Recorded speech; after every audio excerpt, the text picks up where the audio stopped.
Yeah, Yes. we spoke, the calendars are in sync. Yeah. And you know, a great young sister of mine who is director of communication for the World Human Rescue and Advocacy Organization, Lovely. Philippine Godo, is celebrating the birthday. Oh, and the wow. photo shoot she did, almost like wearing the colors of my trousers. Oh, so, that's lovely. Of course, we're going to use the pictures for the birthday. Oh, and that's so, nice. Philippine Godo, this song is dedicated to you. Unfortunately, we had to bring this as a throwback because we can't bring you the latest songs. Because today, as Thursday, we always do a throwback as part of the theme for the show. So, Philippine Godo, and good morning to you. Happy birthday to you.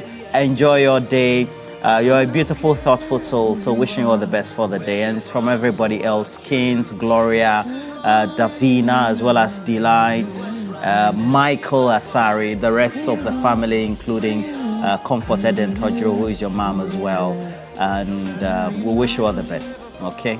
I've heard her name before. You mentioned yeah, her name often, right? Yeah, Yes. I always mention Happy birthday to periodically, yeah. But what have you been up to? I've seen your topics for big issues, and you still want to fray into the world of the politics of the times. I mean, quite interesting, isn't it? Yeah, quite interesting, especially when they filed their nominations yesterday. Yeah, I was so east. Yes, I was so east.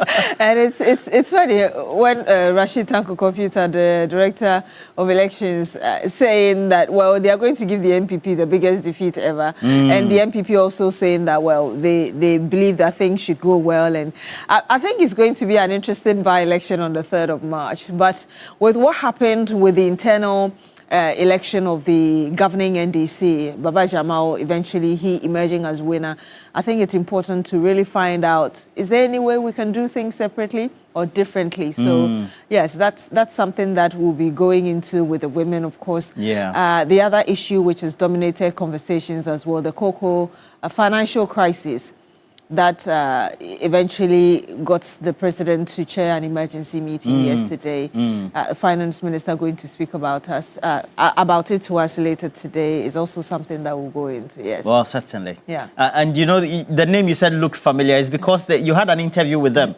about those who are incarcerated unjustly and then have difficulties in the prisons. Yeah. So the World Human Rescue and Yes. Organization. Yes, they were here, yes. I think they were orange, you remember? Yes, they were orange, You took pictures with them as well. So, so that's why it sounds very familiar. Yeah, so. But it's quite an interesting interaction that you will have. Yeah. Yeah, I'll be watching keenly. It's always a fascination, right? Yes. I think that we're all going helter-skelter and raising all the issues because this is glaringly public. But the political individuals who contest the internal party primaries or even the elections, whether national executive, have shared some of the most expensive. Yeah. I mean, it's most expensive. iPhones, cars, and things like that. And bulk monies. You hear them all the time. Yeah. And so actually NASCO inches now. But I think it's the act in itself and how it gleans negatively against us. Yeah, I was very surprised when I saw that just they call it nurturing the constituency alone could cost somebody like $2 million. That's a lot of money. $2 million just because you want to be a member of parliament, going to the constituency. Hey, but being a member of parliament, you know what is there? A lot of money is there. Yes, I know. There are a lot of things that you can do as an MP, but Anyway, let me say good morning to you, Chairman Godwin Tamaklo. You are the Group Chief Executive for the RAID Group. Pai Fianco and then the Owusu Fianco family, you were bereaved the last week, and over the last couple of weeks, it hasn't been a good time. It's still not a good time for you. And Pai is the finance boss for engineers and planners. You know, yes, business mogul Ibrahim Mahama and Alhaji Nuruddin, lead driver for Ibrahim Mahama as well, Rafiq and everybody else at engineers and planners. Wishing you all the best for the day. Please know that you always have to stay strong. That was despite Mr. Mahama's birthday. It was a big one, 2 weeks ago. Yes, that was the birthday. 50th. It was great. And you know, he was also given an honorary doctorate degree by UMaT. University of Mines. Is it recognized by GTech? No, this one is honorary. Okay. GTech rules do indicate that if you're giving honorary, you don't use them publicly. Okay. So it could be he's not going to use So you cannot say you're a doctor, something.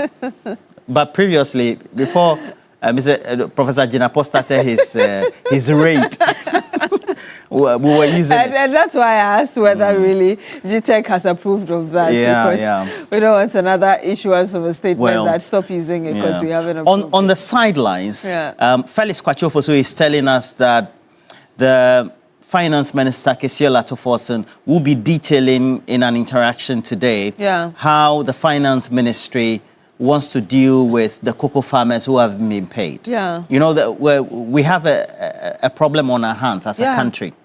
So the world market price has reduced or depreciated, so to speak. Plummeted, yes. Plummeted in relation to what the projections were in excess of $5,000 US. And now we're just within the regions of 4,000. And so those projection and then also not going ahead with the forward sales that, as usually, will be the way it's been run at Cocoa Board with the new administration has meant that there's a certain backlog coupled with the liabilities that were inherited or that were brought down subsequently from 2024 to 25, that cocoa season. I mean, so it's a quite big serious. problem. It's quite serious, especially when cocoa prices were around, was it $12,000 per ton? And now with the prices going down and all the other challenges that are also there, they have to still find ways of paying farmers that they haven't paid, I understand, for like 2 seasons. So I'm glad that there was an emergency meeting and hopefully we're able to hear the details as the Finance Minister is projected or expected to speak about them. And we're able to deal with this. It's even gone down. Really. It's even now even between 3,800 to 4,000. $12,000 per ton. By the last week it was 5,000 plus, and so here we are. So it's plummeting. And but that's a problem if you keep depending on some of these commodities to survive, right? I think we need to ask viewers what they think about this intervention. Is it coming too late? What would the cocoa farmers be doing? And you know, many of them have been wailing and saying that they need to they need to be rescued as well. All right. And it also means that we need to take a look at that as well. Okay. I think right now their focus is how do we get our money, because we've given you our beans, pay us. Let's get our finances in shape. Yes. And then there's a subject I've always been interested in. That's industrial cannabis. You know, for whether medicinal purpose, etc. And you know, they have the THC levels in cannabis, and the type that is grown for industrial purposes. It's not the normal Igbo and Intampe that we see around. Okay. I've heard about that. But so now. You know, we had a law that enabled us to onwardly be in a position where we can say that we want to produce industrial cannabis, and now we have the gateway for some level of licensing, etc. The Narcotics Control Commission also will be in the thick of affairs for that. I don't know what people will also think about not legalization, but production of industrial cannabis for purposes other than that. Nana Ajima is a big person. He's a big advocate on that. Analyst, or is he still analyzing our he is. Okay. I'll send his number to Shadrach so that we can. So that we can also call him as we're having this conversation. He's really a big fan. I mean, when you see his pages, he's always promoting. So we'll do that. Hemp toothpaste there's a whole advocacy agency that he's put together alongside all of us to be able to do that. And so we'll speak to him this morning as part of the conversation up to about 7:20, and then we'll get to see that. So cocoa prices, what do you think about you getting a license or entities getting a license to produce on industrial basis, industrial cannabis, because it's used for many things, fibers, medicinal properties, etc. I mean, I'm just mentioning a bit about toothpaste and other products that you use. What I knew way back was the one they put in hair, which is very good for the hair. Yes, true. Yes, but I remember years ago I used to use that. Yes, when I used to use that. Into my early 20s. And very good. It makes the hair also naturally black as well. Okay, I didn't know of the effects of. I mean, not the that it dyed it, but it made the color. But I knew the hairdressers or the hairstylists, now they call themselves hairstylists, would say that this will grow your hair very well. Yes, so and they add a bit of mint to it. I always felt good at the salon. All right, so we'll take a look at that as well. And so please, the conversation is up, and so make sure you you stick with us. You call us as well for our this morning segment. Cocoa prices, and then also we're talking about the production of industrial cannabis, and we know the THC levels will have to be under 0.3%. Yeah, but we're giving out money today. We never forget to give you money. 10,000 Ghana cedis going to 10 of you. And so don't forget, always, it's *439#. You follow the prompt. You pick your favorite platform, which is right here. Number 2, TV3. Keep playing. Roland would always say, have you increased the number yet? 40 plus? 40 plus. Yeah, so you play more than 40 times, and you get at least 1,000 Ghana cedis out of the 10,000 we're giving you. So, yes, it's Thursday, almost end of the week. You keep playing, get an extra 1,000 cedis to supplement what you've got. It's *439#. Follow the prompts, choose number 2, and it's your favorite platform right here on TV3. You get the chance of winning at least 1,000 Ghana cedis. And it's time for This Morning.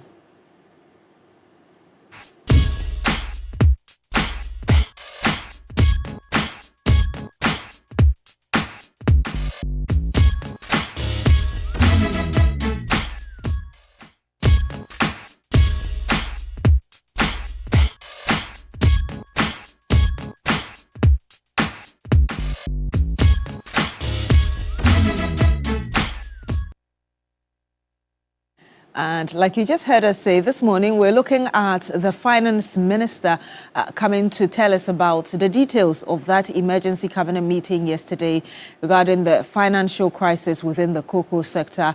And we understand from what the spokesperson for the president or the minister in charge of government communications, Felix Kwachofosu, told us yesterday that it's a presser that is going to really tell us the solutions, the way forward as regards to dealing with this problem. And so what do you think about that? What are your own expectations? If you're a farmer, a cocoa farmer, you can also call us to tell us how the situation has been for you. You're not receiving your monies for at least 2 seasons. Just tell us what it has been for you and what you expect as well. And of course, we also just mentioned the production of cannabis for industrial purposes. What you think about it and how you think we can ensure that the regulations are in place so people do not abuse this. I think we do have our first caller on the line. Good morning to you. Thank you so much for joining us. Please tell us your name, where you're calling us from. Good morning. I am Solid Governor calling from Bimbila. Calling from? Bimbila. Bimbila, yes, sir. Welcome to the show. Good morning to you and your cherished viewers. Good morning, sir. I want to seize the opportunity to thank everybody in Gullensi constituency and more especially to the DC. He's doing very well. That not being done, I just want to comment on the issue of the cocoa sector and their recent challenges. We have seen that the cocoa sector was one of the sectors that was giving a lot of revenue to the state, but lo and behold, it is like in recent times, the farmers, they are not making much as to in regard to their payments. And that is not because this government is not doing very well. It is just that there are challenges even before this government took office. And I just want to commend the finance minister for what he has done by setting up an emergency cabinet meeting to look into the issues of this problem and to see the way forward. So I just want to see the opportunity to commend the minister and the government for taking stringent measures to pushing the cocoa farmers, and that is laudable. And also the sector needs a major systems changes. I think the payment model should be reviewed, and that will help the farmers and the government of the day. Thank you very much. Thank you so much for calling us from Bimbila and for sharing your thoughts with us. Yes, so the phone lines are activated. Call in and share your thoughts with us. Yeah, so as it is, we have it well outlined. The Narcotics Control Commission announcing plans to begin the implementation of a license regime for the cultivation of medicinal and industrial cannabis in Ghana. We'll be speaking to Nana Jimang very soon. And they brought out a whole press release on the subject. And it also follows Parliament approval for the regulatory and cost framework to operationalize the the controlled cultivation. The THC levels will not be exceeding 0.3% for medicinal and industrial purposes. And according to NACOC, licenses will be granted strictly to qualified entries that meet stringent requirements, including robust security protocols, etc. And so the Narcotic Control Commission has done that. And this regime will be deployed or implemented, and following the THC levels already being announced. And this is a global level that we have 0.3%. And they wish to inform the public that licenses will be granted only to qualified entities that meet stringent requirements, including security protocols, product traceability systems, quality assurance standards, full compliance with applicable laws and regulations. And if you look at the global capitalization for this, the Commission also strongly cautioned prospective applicants to directly deal and exclusively with NACOC through the Cannabis Regulations Department at the Narcotic Control Commission. There's already a department there. Yeah, so we'll speak to Nana Ajiman on the subject as well. Yes, but before that though, there's Alhaji on the line for us. Alhaji, good morning to you. Thank you so much for joining us on the program. Yeah, Beatrice, how are you? Very well, thank you. We're well. How are you too, Alhaji? Roland. Yeah, that's about. Na tiji ya. Na Gombian. Ke pume kutiti kula ya. Kapu na sheko. Kapu di zebra kula ya. Let me send my blessing to Shemi Muslim here as Alhaji Alasan and Honorable Benata Yapote Abubakar Wunde, Municipal Chief Executive, and also Furnace. Roland. Yes, sir. When you look about the prices of the cocoa, and some cocoa farmers have come out to complaining because some of them, NPP people influence them, and we should come and see something which is not true. And when you hear Dr. Randade speak, and he speak well, but let me tell you, the same thing and the created put intention for the people who's farming the rice and the corn and others, and they should find them, they should come out to demonstrate. The thing is not good. So if we have programs in this country, we need to solve the program. But I think President John Dramani Mahama and the Finance Minister, Dr. Pesatu Forty, is a listening people. They will listen to their cries. But look at the huge money and they have been spending for the people in the entity kind. Look at the huge money and they have been spending. These people, they just come to create unity and study for themselves. They haven't like the country. So let's find new solutions to solve our problem. When we give the book of farmers free fertilizers, and some people have program without free fertilizers. So what are we want in this country? So government should do something and solve the problem. I think people will not complain because some people don't have campaign message and they just want to use this one as a campaign message for themselves. That thing will not happen in this country. Daniel is aware that MPP, we come to collapse the country, we come to reset the country, and the reset and we pay them because of that, and they have been started. Alhaji, thank you. May God bless our homeland and make our nation strong. Thank you. Thank you so much, Alhaji. Did you hear what he said? I didn't hear the last part. Okay. Please go ahead. Okay, he joins us. We do have Master Planner on the line as well. Good morning to you, Master Planner. Thank you for joining us. Fantastic. Good morning, Vicky. Good morning. How are you? Alhamdulillah, everything is fine. How about you? Yeah, I'm doing very well. Thank you. Tell us. Paparu. Yeah, Charlie, Lafialo, you get there. Please go ahead. Let me say a special good morning to the incoming president 2029, Dr. Alhaji Mahmoud Bawumia, and then special greeting to George Kwaten of Adenta and all MPP national executives, especially my incoming national youth organizer, Honorable Chris Nana Lloyd. I greet you this morning. Roland, if you recall, yesterday I told you that this cabinet meeting is not going to bring anything new on board. As usual, it's the stories and promises that is going to continue. The finance minister today is not coming to pay the cocoa farmers. He is again coming to promise them, like he did on the floor of parliament, that when they come to power, they are going to pay the cocoa farmers about 6,000 Ghana cedis per cocoa bag. It's the same promises is going to continue. If you check from NDC manifesto, page 41 to 42, they promised the cocoa farmers 21 promises. And key among them, point 5, is that ensure timely release of funds for the purchase of cocoa beans, procurement, or to prevent smuggling. It's part of NDC's manifesto, page 41.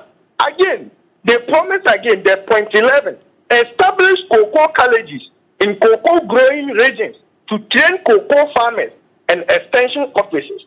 These were some of the promises NDC made in opposition. 21 of them, which amount of them were you able to implement? Today, cocoa farmers have been short-changed. You promised them you are going to pay them 6,000 plus. Even 4,000 you couldn't pay. Yesterday, as I told you, nothing will come out. This government is all about press release, press briefing, nothing more, nothing less. It is clear that this government is clueless. Governance is not like managing KG1 class or KG2 class. You sit and plan for the future, but it is clear that this government has no plans for the cocoa farmers. It is rather prioritizing gold board, how to buy gold from the galamseyers, how to sell the gold, establish gold board jewelry.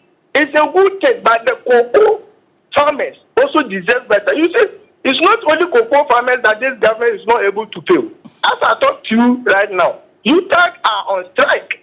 You owe them about 6 million Ghana cedis, 600 million Ghana cedis, and you call them that I want to give them 3 million out of the 6 million. They refuse. Prison officers, immigration officers, and other officers, their rent allowance, close to 1 year, this government has not been able to pay. But you told us that, oh, there is the money when we come, we are going to solve the problem. You always talk about haircut. Today, if the NDC government get the opportunity, it will even cut off people's head, not the hair. Because there's nothing in the coffers to offer to the ordinary Ghanaians. And I always say this, when you use propaganda to win elections, cocoa prices will expose you. Thank you. Good morning. Thank you very much. Good morning, Master Planner Junior. Thank you for calling in and also sharing your thoughts. Sani joins us live on the line now. Good morning to you, sir. Thank you for joining us on the program. Good morning. How are you, Madam Beatrice? Very well, thank you. How are you yourself? I'm fine. And how are Roland too? He's well. Yes. We are well. Thank you so much. Okay. So I want to urge on the government to work hard so that they will be able to address the challenges that our cocoa farmers are facing. You know, these challenges started in the previous administration, that is NPP time. And to the extent that some of the cocoa farmers had to even sell their cocoa farmlands, okay, to galamseyers, because they said that the government was caring for them. I mean, the cocoa prices were so low to the extent that they could not make profit out of their farming. So they had to sell the lands to galamseyers. That's why galamsey was still facing challenges, in the galamsey area. You understand? So if the empty people are making noise out of this thing, meanwhile, they are the very people that cause it. I think that is not clear, especially when the government makes projections, and then currently the world prices of cocoa have fallen. So it's not even Ghana. It's not even Ghana which is facing these challenges. Even Ivory Coast and other cocoa producing nations, they are facing similar challenges. So if MPP people are making noise that the government has deceived cocoa farmers and all that, I don't get it at all. Okay, despite all these things, I want to urge on the government so that they should work hard like they work to ensure that our economy is brought back on shape. Today, nobody is talking of inflation anymore. You understand? Nobody is complaining about fuel and all that. because we have good managers of the economy. Unlike the past, where they came and made noise and then share our money to themselves, use our money to rent private jets and all that. Today, those things are no more there. That's why Ghana is performing very, very, very, very well.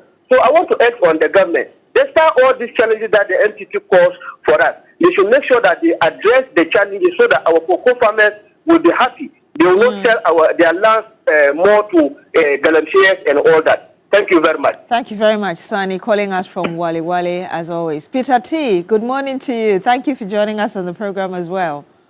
Yeah, good morning. Good morning. This is Roland. How are you? Doing very well. I'm well, Peter. I think that there's competition between you and TPT. That's what I can see. You said there's competition. But let me go ahead. Let me see this opportunity. Let me see this opportunity. Say good morning to Alaji Yakundo. Good morning to Emmanuel Ashale Pepe. That is the National Security Greater Accra, liaison officer. And then also Alaji Madi, electoral, for this director for NDC. This is, you know what? My question is, I listened to Master Planner. He was accusing this government. You should know, one, how long has this government, how long does it take this government or has taken this government in power? That is 1 year. And they should know that he himself today, the co-farmers have been complaining about fueling their cars and the rest. How much of fuel do they? How much of fuel? And then also, when we talk about those. Hello? Okay, it looks like we've lost Peter T on the line. Yeah, the gods have cut him off. The gods. Well, so if you're able to call us back so you're able to finish your thoughts, that will be okay. Yahya joins us on the line as well. Good morning, Yahya. Thank you so much for joining us on the This Morning segment on New Day. Please share your thoughts with us. Good morning, madam. Good morning. Thank you for the opportunity given me. Sure. Let me explain my gratitude in leadership from another release where I prophesied to say the Mountain Center MP and National Center FT and all the executives good morning. And I'm a regional communication officer. You see, my sister, my friend from the other side, I just forgotten they were in power before. Into the administration, they were not managing the cocoa farmers. It even comes to a time that most of them use their farm and sell for Galamseyers. Sister, what caused all this mess? In fact, when they were in power, they were first to listen to advice. And every sector of this country, because that's why nowadays people are going to most of the old areas following this kind of administration. But we are all aware. Because we want to appeal to the good farmers. This is extra patient. This government is a meeting government. That's why, in fact, the government has already come up with their plan, how they are going to solve this problem once and for all. So I want to appeal to them. This is extra patient. We are not like the other administration. Why we turn our back on them and we not listen to their problems. If we want to solve, not coming 1 month or 2 months time. In fact, they will start laughing again. When the government has started solving their problem one by one. So I want to appeal to my friends on the other side, the way they have started the game, if they are all going to start out that way, I mean every time. In fact, we will run the country to different else. We don't like that way. Have a nice day. Have a nice day yourself. Thank you very much, Yahya, for calling us. I believe from the Medina area. We do have another call on the line. Good morning. Thank you again for joining us. Please tell us your name, where you're calling us from. Hello? Yes, sir. We can hear you. Good morning. Please tell us your name. Where are you calling us from? And what's on your mind? I'm Honorable Awumbil John from Boko. Yes, sir. How is Boko this morning? Boko is cool. Okay. Please share your thoughts with us. May I use this permission to just say hello and Kusal to Overlord of Kusal? Duwala Zugrana. When I'm not group for Nam. When I'm no more of Lafana. When I'm in a more for Zugran, the president of Ghana. Coming back to your point, the price, the cocoa price is, you see, we inherit, the government inherits problems. based on the putting a square peg in a round hole. Imagine what has happened in 2002, 2003. Nobody knew. You know, farmers, not everybody is educated, knows what the program of the government. Now that it has been revealed to all of us to understand that, yes, it is bad luck, which has made everybody stand still. So plead with the government to find a solution very fast to the farmers. Everybody is now hungry. And finally, to my point, if you recall, I made mention about the birth set. The birth set is too costly, and I don't know how much would it cost a Ghanaian to pay for a birth set. I remember my brother Roland Walker told me he will be finding out from local government and the register to tell us the cost of a birth set. Okay. Hello? Yeah. You're putting me in trouble. You say hello. Hello? You're putting me in trouble. You say hello. I'm sure Roland will get you the answer very soon. Yeah, so we'll do that, yes, okay? We'll get you the answer soon. Thank you so much, John, for calling us. Putting me in trouble. In the Upper East region. Thank you, and for sharing those thoughts with us. I think we do have Major now on the line, right? Good morning to you. Thank you. Yes. How are you today? I'm here, right at the TV3 studios. Okay. On the phone. Good morning, team. Good morning. I hope everybody is doing well. We're well. And also extend my greeting to I always appreciate the work of the back of the office guys. I mean the production team. Without them, we will not get the opportunity to also contribute our quota to the development of the nation. And you, the crew, you are also doing wonderfully. You deliver as expected of you. God should give you strength and the more knowledge to be able to serve us as a cook. You are dishing the knowledge to us, and we do appreciate it. Amen. Thank you. Let me take this opportunity to greet Honorable Eric Okuku this morning. Wherever he is, I want to pass this message to him and let him prompt the CEO of Kuku Board, Dr. Randy Abbey. In fact, I myself have been a farmer. My father, my mother, they are all farmers. And I know how farmers struggle. Cocoa farmers? Yes. Okay. Cocoa farmers. Even when it is it's ready for you to harvest, it's not easy. The hassle that you go through, the difficulties that you go through. I was born in a cottage, not a village, so I know what I'm talking about. I know the struggle that they pass through.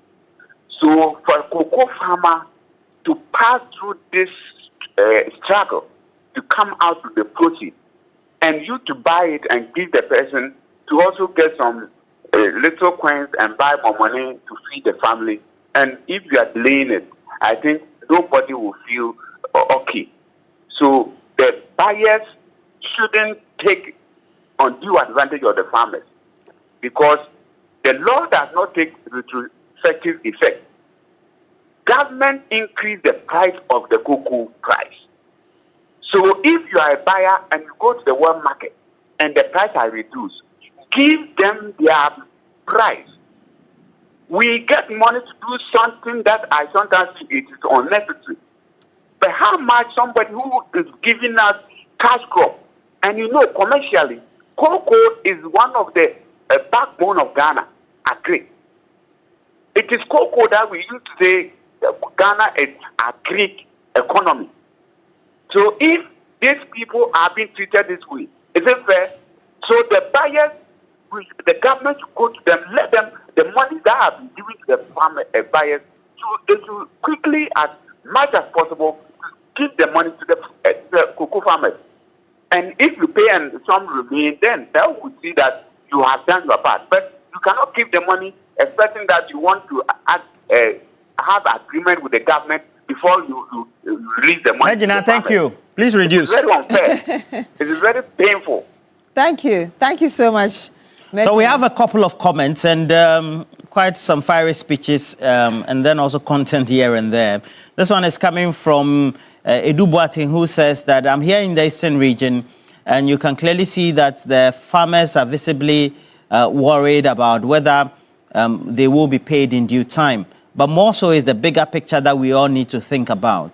If we're not able to do well by ourselves, looking at the cocoa prices currently also means that revenue for the next season will be quite poor for Ghana. That also has great implications for our expenditure, and that should occupy the thought of government.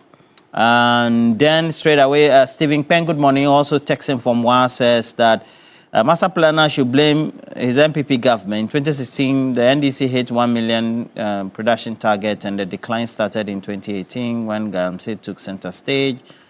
And continues, it says that the problem is inherited, so to speak. More importantly, I've many more comments coming through. And this one is coming from Adobuating. Hey, I'm having a lot of work. Okay, so Adobuating also says that the cocoa farmers need help and the government should not sit aloof. It is good that the finance minister is coming in to address the problem today. But the question is, why wait until this time? And then also, Madam Kate Amegbo, you're celebrating your birthday. And it's from your daughters, Amy, Ivy, Anne, and all of your grandchildren. Madam Kate Amegbo, happy birthday to you. And wishing you all the best for the day as well. And then Claudius Cote says that I'm watching you this morning and quite an interesting combination you have in the studio. Please, today is my 15th wedding anniversary. Oh, lovely. And so wish me 15th wedding anniversary as well. And that said, Philippine Godot is also celebrating the birthday. Philippine Godot of the World Human Rescue and Advocacy Organization. More shout outs to you from Michael, Asari, the rest of the family as well. Delight. We also have your mom, Comfort, Davina. We have Kins. Lovely Kins. And then, of course, Gloria. All of them wishing you all the best. A message from Mr. Ernest Tavia Yang from WA. He says, good morning, Sister Beatrice and Mr. Roland. Please, I want to commend the government so far. Indeed, we are vindicated from an incompetent MPP government. And so they should keep quiet. They should give us a break. They just left power yesterday. And that is coming from Mr. Yang from WA. I'll just read a few more from Fakaki Wa also says, my regards to Alhaji Al-Hassan, the Lion, and the MCE of the Wa municipality, Alhaji Nura. It says, I have no doubts that the government will find a remedy to the rot left by the previous NPP government. Ghana is on reset. From Mr. Stephen Penn Wa also says, good morning, Beatrice and Papa Roll. Master Planner should blame his MPP government. That's Stephen Peng. Yes. I read that one as well. Oh, you read that? So let's speak to Nana Ajamang, who is with Empire Ghana. Good morning to you. Good morning, Roland. And we've been on this trajectory for a very long time. How many years has it taken since we had the act in place? The law was passed in March 2020, so a few more weeks from now, it will be 6 years. 6 years. That's quite a long time, because if we're talking about the global capitalization of the production of industrial hemp and then also the production for medicinal as well as other properties, the world is moving and we're lagging, right? I mean, give us a picture. What's the industry like? What's the capitalization? What have we been losing and what should we be looking forward to by way of the value chain? Well, I'll give you a classic example. About 3 years ago, we borrowed $3 billion from the IMF. Now, that was 3 years after the law had been passed. Now, if we'd been proactive, what would have happened would have been that we would have earned that $3 billion from the cannabis industry here in Ghana, and we wouldn't have had to have gone to the IMF to take that loan. Now, since that time, the prices that have been out there globally have been declining rapidly, because whilst we have been sitting idle, doodling, other countries have been joining this industry, and they brought the prices somewhat down, to be perfectly honest with you. So we've lost millions, if not billions, of US dollars.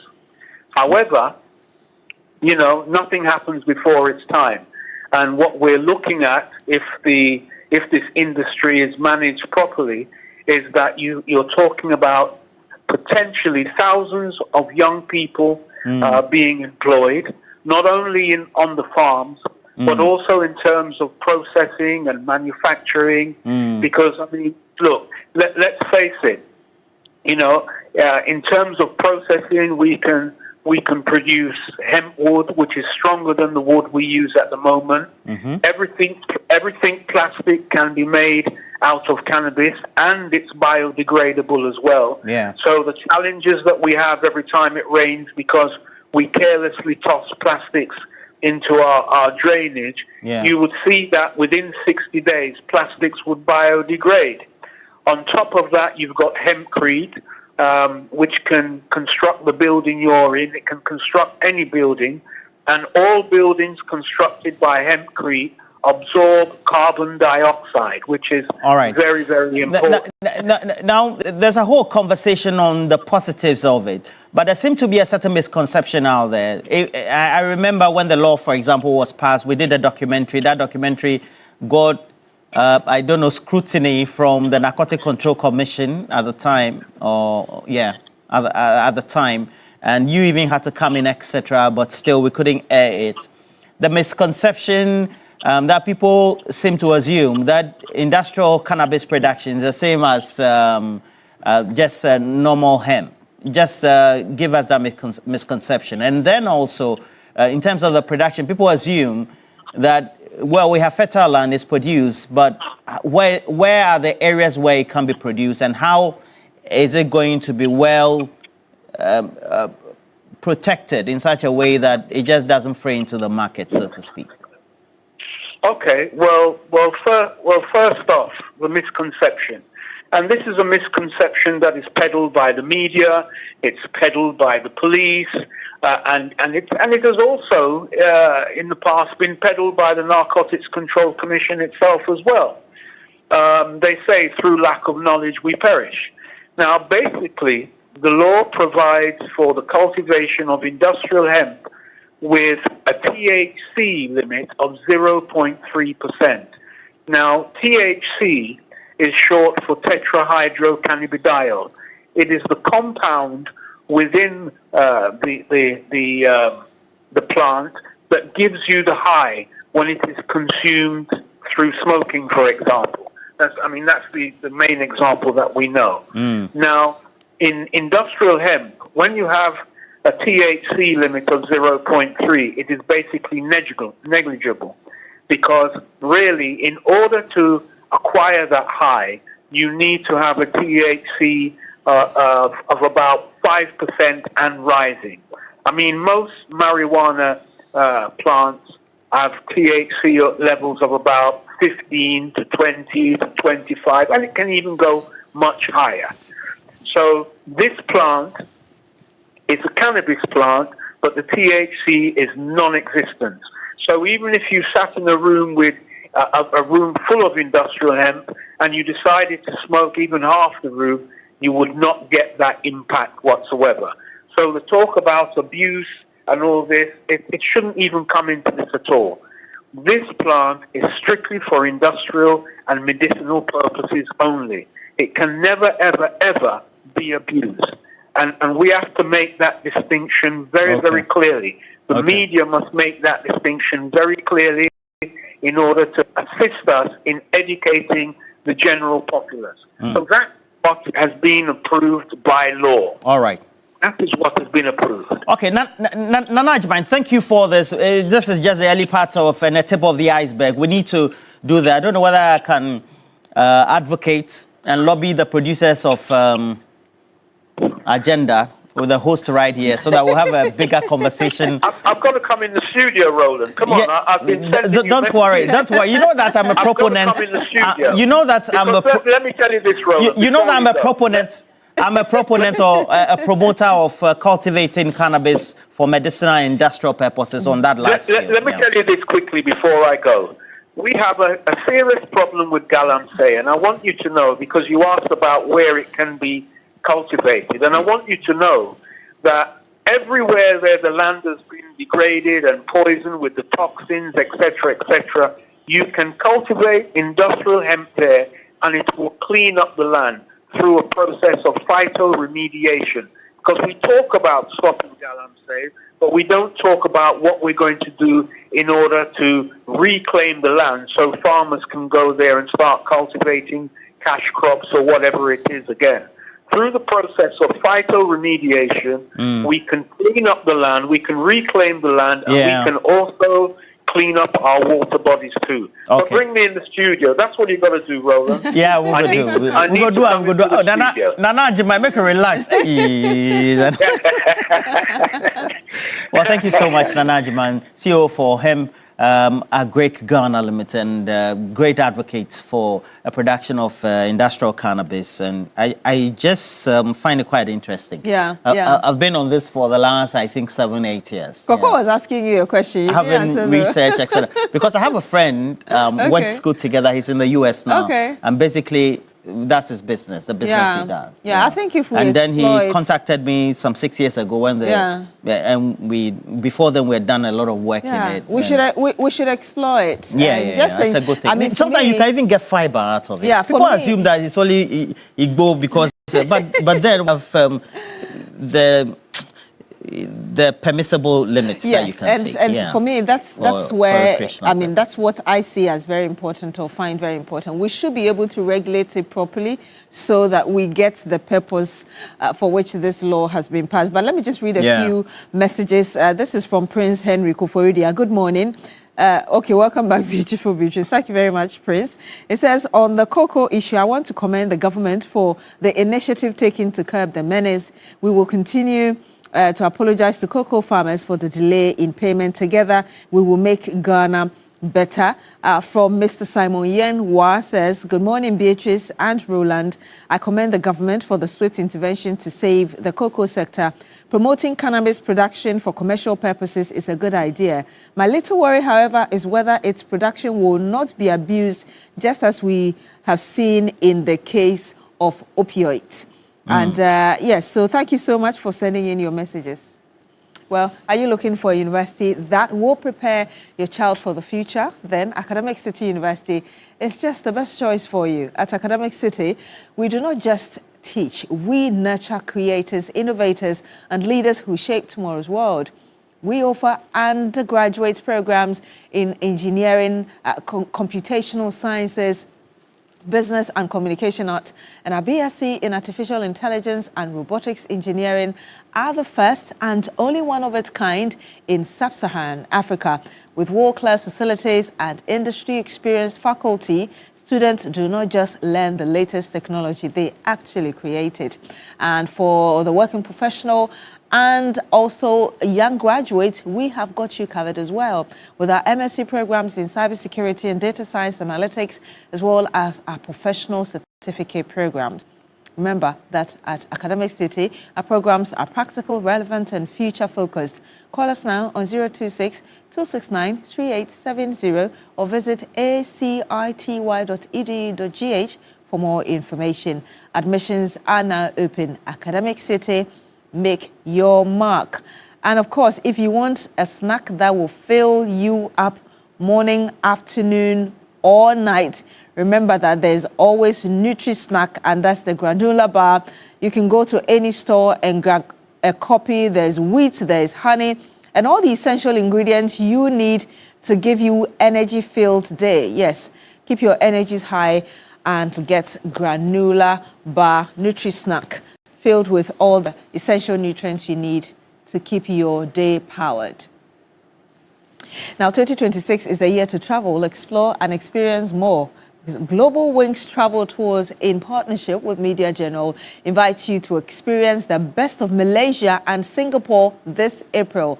Enjoy 9 unforgettable days with return flights and also luxury hotels in Kuala Lumpur and Singapore, daily meals, visa facilitation, city tours at Genting Highland with cable ride, inter-country transfers, and so much more. So why wait? Just make your April 2026 Malaysia and Singapore trip a reality. Call or WhatsApp now on 055 01 88 181 or 055 36 8398 today. The way you read the LPMs are fantastic so far. You see the colors that were matching. Yeah. Charlie. Yeah. Philippine Godot, happy birthday to you. Yes. Charlie, that lady, fantastic, amazing lady, yes. Happy birthday to you, ma'am. Yeah. Well, when we come back, of course, we'll bring you the big issue and some more plus horns.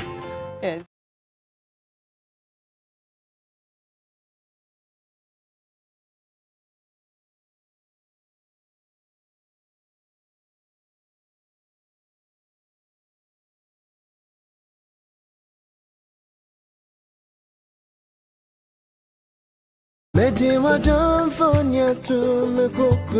Why settle for a bouquet when you can have a vacation? Join us at the Chill River Resort in Cater. Where the world stops and the focus is entirely on the two of you, just you and your lover. From the 13th of February to the 15th, We're leaving the chaos of a crowd behind for a weekend of intimacy and play. think boat cruise. The heat of a bonfire and the kind of serenity that lets you explore every moment together. Limited rooms are available for just 2,200 Ghana cedis only to enjoy 2 nights of luxury and pleasure. Inclusive of special decor, candlelight dinner, and wine on arrival for you. The room is ready. Are you? Visit mgtix.africa. Or call 054 788 6258 to book now. Your most intimate Valentine yet is waiting.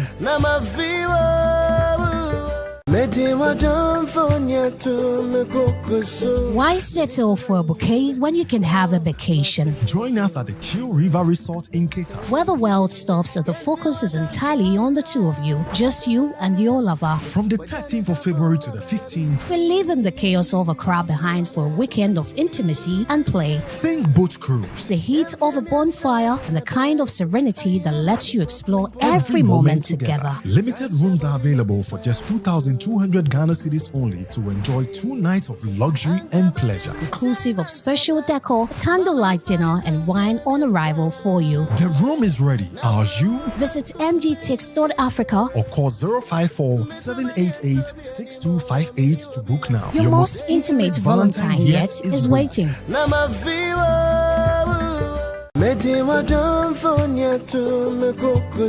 Why settle for a bouquet when you can have a vacation? Join us at the Chill River Resort in Cater. Where the world stops and the focus is entirely on the two of you, just you and your lover. From the 13th of February to the 15th, We're leaving the chaos of a crowd behind for a weekend of intimacy and play. think boat cruise. The heat of a bonfire and the kind of serenity that lets you explore every moment together. Limited rooms are available for just 2,200 Ghana cedis only to enjoy 2 nights of luxury and pleasure. Inclusive of special decor, candlelight dinner, and wine on arrival for you. The room is ready. Are you? Visit mgtix.africa. Or call 054 788 6258 to book now. Your most intimate Valentine yet is waiting.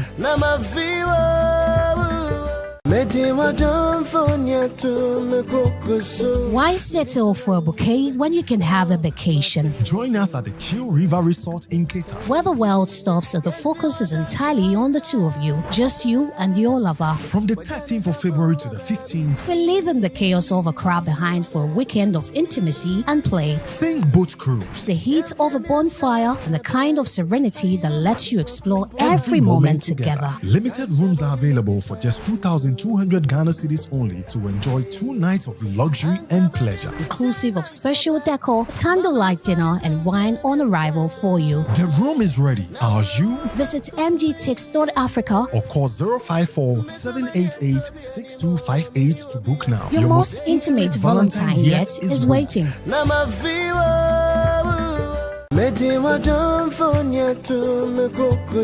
Why settle for a bouquet when you can have a vacation? Join us at the Chill River Resort in Cater, Where the world stops and the focus is entirely on the two of you, just you and your lover. from the 13th of February to the 15th. We're leaving the chaos of a crowd behind for a weekend of intimacy and play. Think boat cruise. The heat of a bonfire and the kind of serenity that lets you explore every moment together. Limited rooms are available for just 2,200 Ghana cedis only to enjoy 2 nights of luxury and pleasure. Inclusive of special decor, candlelight dinner, and wine on arrival for you. The room is ready. Are you? Visit mgtix.africa. Or call 054 788 6258 to book now. Your most intimate Valentine yet is waiting.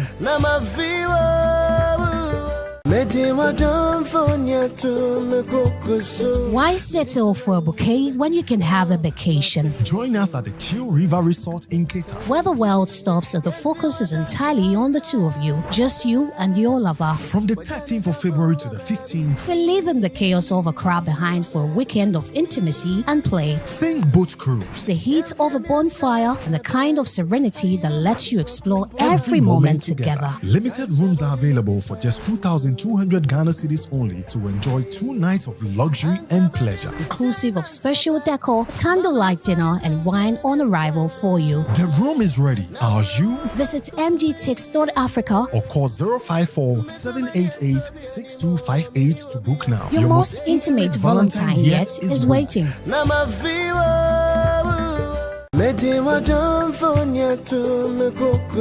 Why settle for a bouquet when you can have a vacation? Join us at the Chill River Resort in Cater, Where the world stops and the focus is entirely on the two of you, just you and your lover. from the 13th of February to the 15th. We're leaving the chaos of a crowd behind for a weekend of intimacy and play. Think boat cruise. The heat of a bonfire and the kind of serenity that lets you explore every moment together. Limited rooms are available for just 2,200 Ghana cedis only to enjoy 2 nights of luxury and pleasure. Inclusive of special decor, candlelight dinner, and wine on arrival for you. The room is ready. Are you? Visit mgtix.africa. Or call 054 788 6258 to book now. Your most intimate Valentine yet is waiting.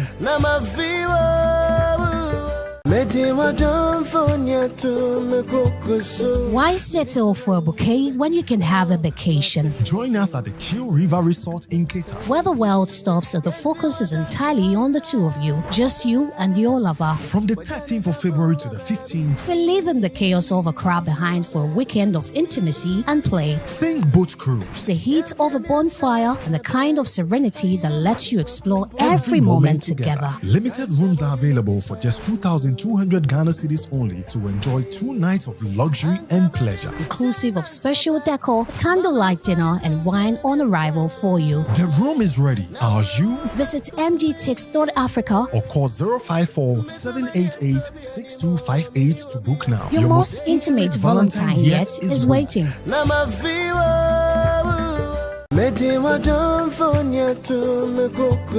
Why settle for a bouquet when you can have a vacation? Join us at the Chill River Resort in Cater, Where the world stops and the focus is entirely on the two of you, just you and your lover. from the 13th of February to the 15th. We're leaving the chaos of a crowd behind for a weekend of intimacy and play. Think boat cruise. The heat of a bonfire and the kind of serenity that lets you explore every moment together. Limited rooms are available for just 2,200 Ghana cedis only to enjoy 2 nights of luxury and pleasure. Inclusive of special decor, candlelight dinner, and wine on arrival for you. The room is ready. Are you? Visit mgtix.africa. Or call 054 788 6258 to book now. Your most intimate Valentine yet is waiting.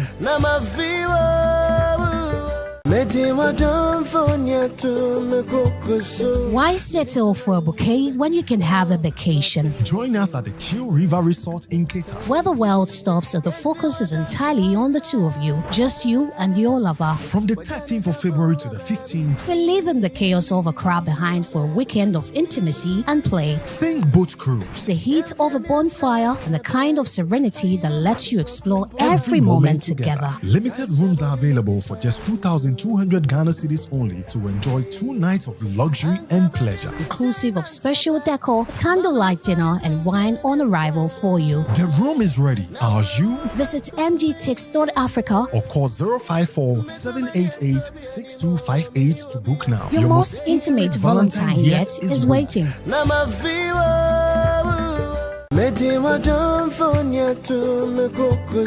Why settle for a bouquet when you can have a vacation? Join us at the Chill River Resort in Cape Town, where the world stops and the focus is entirely on the two of you, just you and your lover. From the 13th of February to the 15th, we're leaving the chaos of a crowd behind for a weekend of intimacy and play. Think boat cruise, the heat of a bonfire, and the kind of serenity that lets you explore every moment together. Limited rooms are available for just 2,200 Ghana cedis only to enjoy 2 nights of luxury and pleasure. Inclusive of special decor, candlelight dinner, and wine on arrival for you. The room is ready. Are you? Visit mgtix.africa or call 054 788 6258 to book now. Your most intimate Valentine yet is waiting.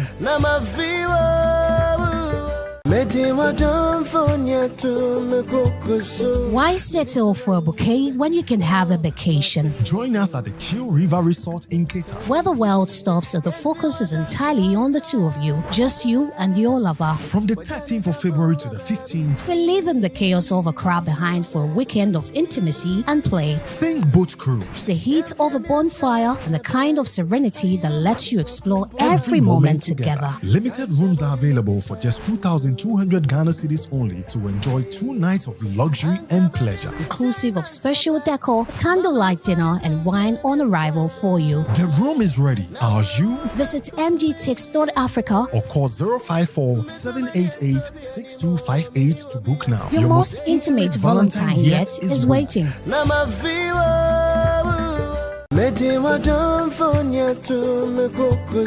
Why settle for a bouquet when you can have a vacation? Join us at the Chill River Resort in Cape Town, where the world stops and the focus is entirely on the two of you, just you and your lover. From the 13th of February to the 15th, we're leaving the chaos of a crowd behind for a weekend of intimacy and play. Think boat cruise, the heat of a bonfire, and the kind of serenity that lets you explore every moment together. Limited rooms are available for just 2,200 Ghana cedis only to enjoy 2 nights of luxury and pleasure. Inclusive of special decor, candlelight dinner, and wine on arrival for you. The room is ready. Are you? Visit mgtix.africa or call 054 788 6258 to book now. Your most intimate Valentine yet is waiting.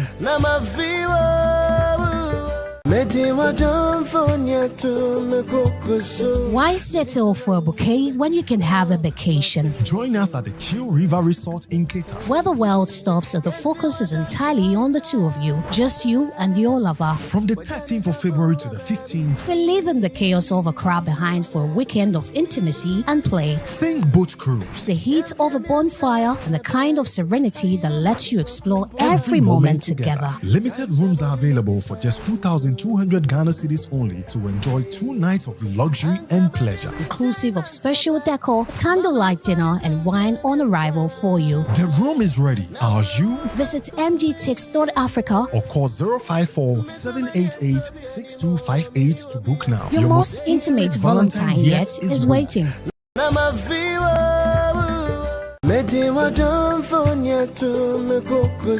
Why settle for a bouquet when you can have a bouquet?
it should be about Ghana first, Ghana last, Ghana always. And so this issue of where we've opened our markets and everybody is bringing things in, we need to review it. And so the things that we have been naturally given here, we need to create value with it and use it.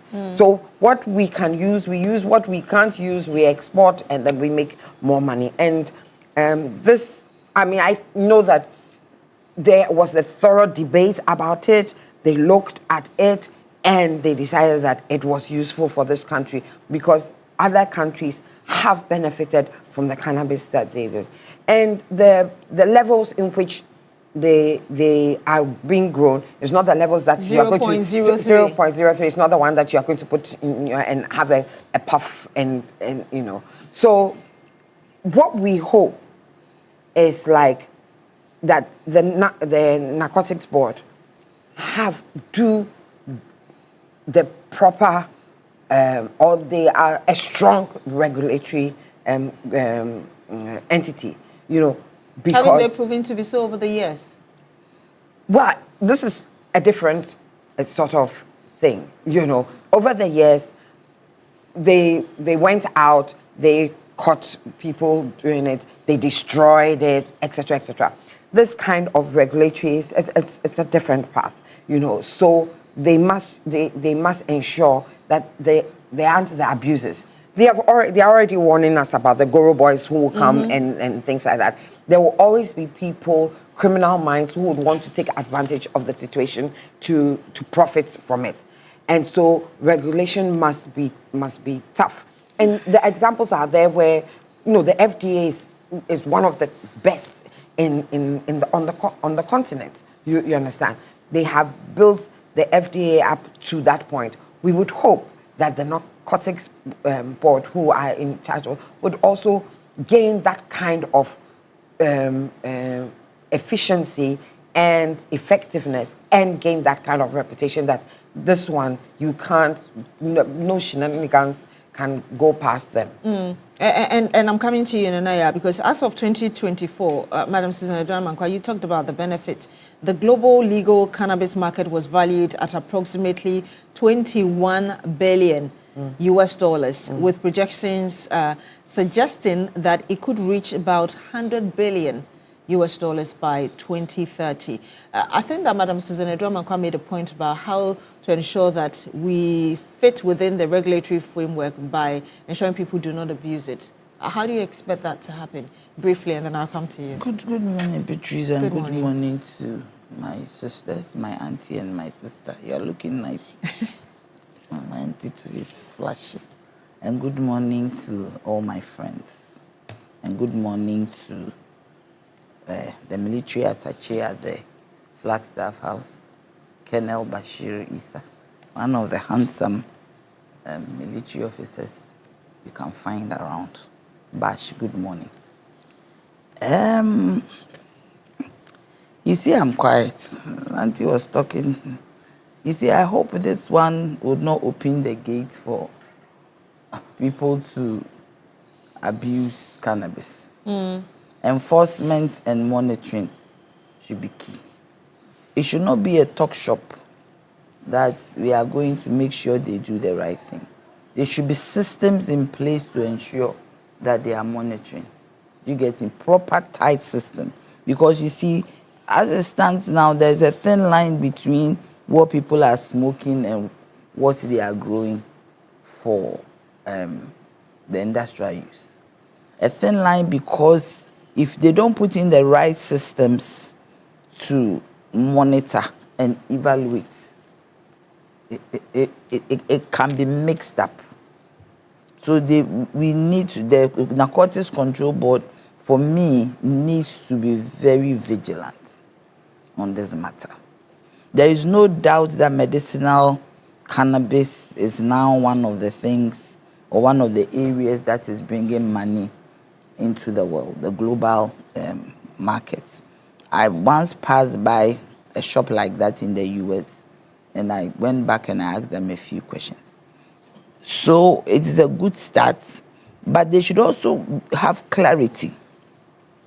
Whatever they say, there should be clarity because, for instance, they haven't told us exactly who is a qualified entity. I don't know, maybe it's in whatever the act.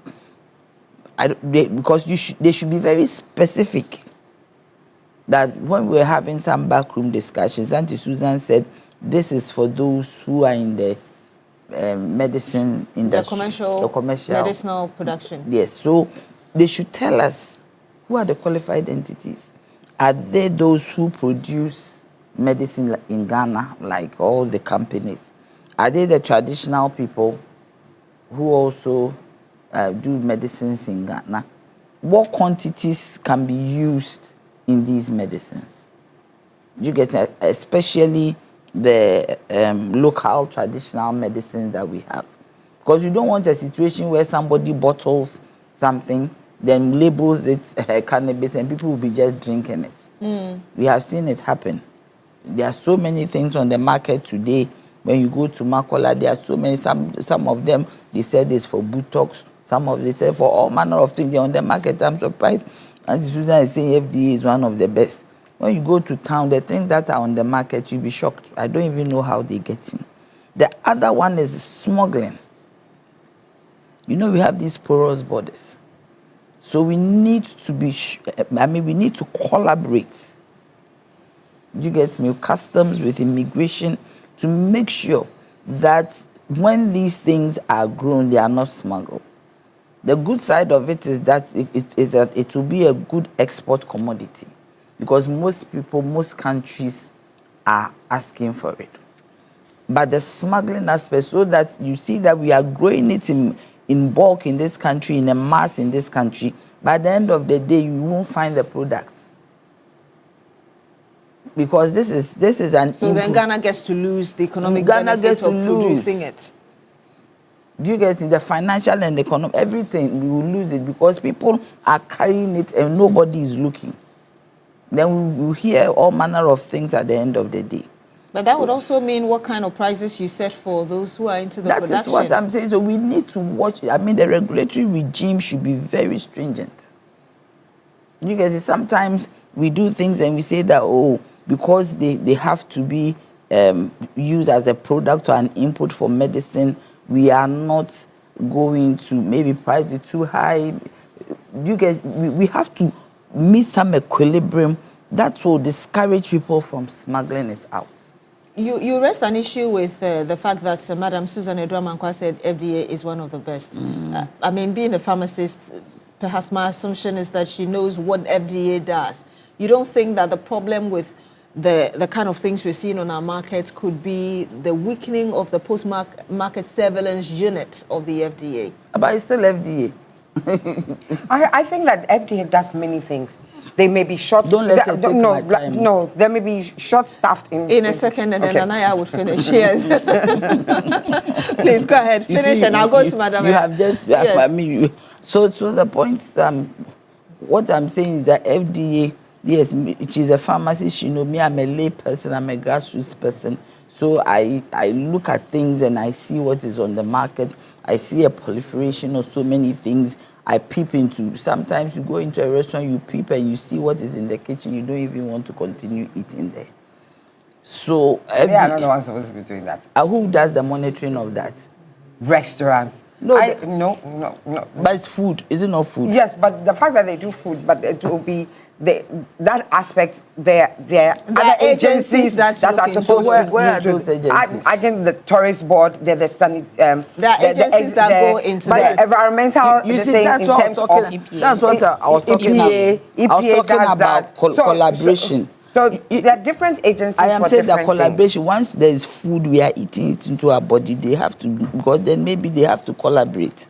It's food. No, food. The fact that they are called food and drugs doesn't necessarily mean that they go into restaurants to look at. So it's actually the Ghana Tourism Authority and the Food and Drugs Authority as well. Don't hammer on that one alone. I'm saying that you go to the market, there are things there. You see, I mean, I'm telling you. Okay, you are in government. Yes. So in fact, if you are government and you have a government agency, they come under the Ministry of Trade and this. Yes. Yeah, government. You don't sit here and run down your agency. I'm not running down the agency. Okay, Madam Susan Edwamankwa, if if she would... Are you a member of that? No, are you an FDA? I'm not a member of the FDA. But I think I take an exception to... Why? But if she can finish with a thought. Let me finish. What is this? Not your response, and then when she's done, I'll come to you. Yes, I'm in government and you don't know what I've done, but I'm saying that we need to...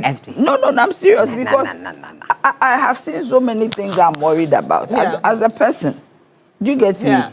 As a person, I've called them, I've made calls. I think people have complained about my even cousin the used to be aphrodisiacs that are on the market, and the fact that people...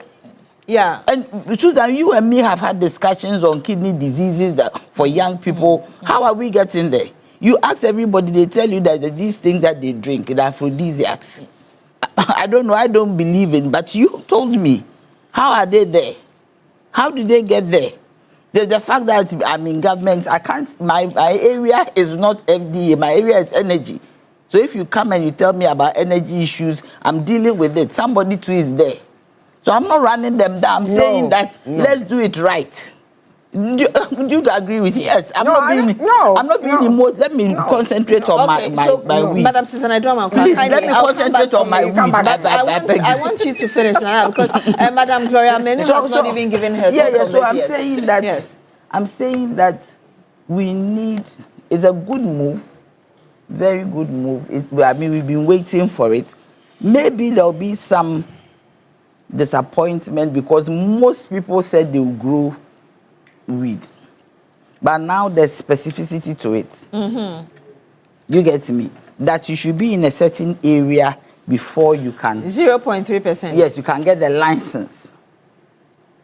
Because if you are not in the medicinal area, you cannot get the license to do what? To produce or engage in it. Because I said I will grow, but now I'm not in the medicinal area.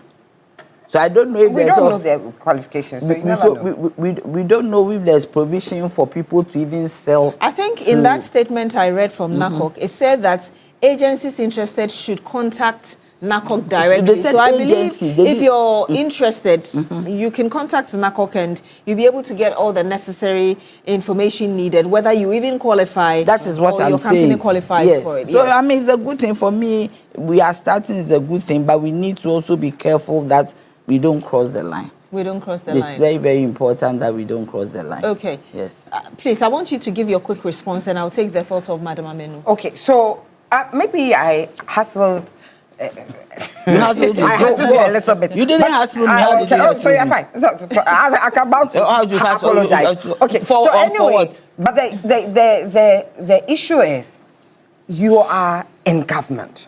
If there is an agency that you feel are not up to par, the last thing I expect is for you to sit on air and run them down. I'm not running them down. The issue is that you take it up because you're in the corridors of power. I am telling you that you can speak to them and you can point it out to them. I am telling you that I have done so. I have done so before. When you then continue to do so. I should continue to do so. The most work is not done necessarily in the air, but in the corridors of power where authority can listen. But for me, so you don't believe that there are aphrodisiacs on the market? There are aphrodisiacs on the market. So why is it so? Like every agency every regulatory agency, maybe except for China, but I mean, for most regulators, some things may slip through the cracks, especially in our situation where sometimes we are under-resourced because we are a resource deficit nation.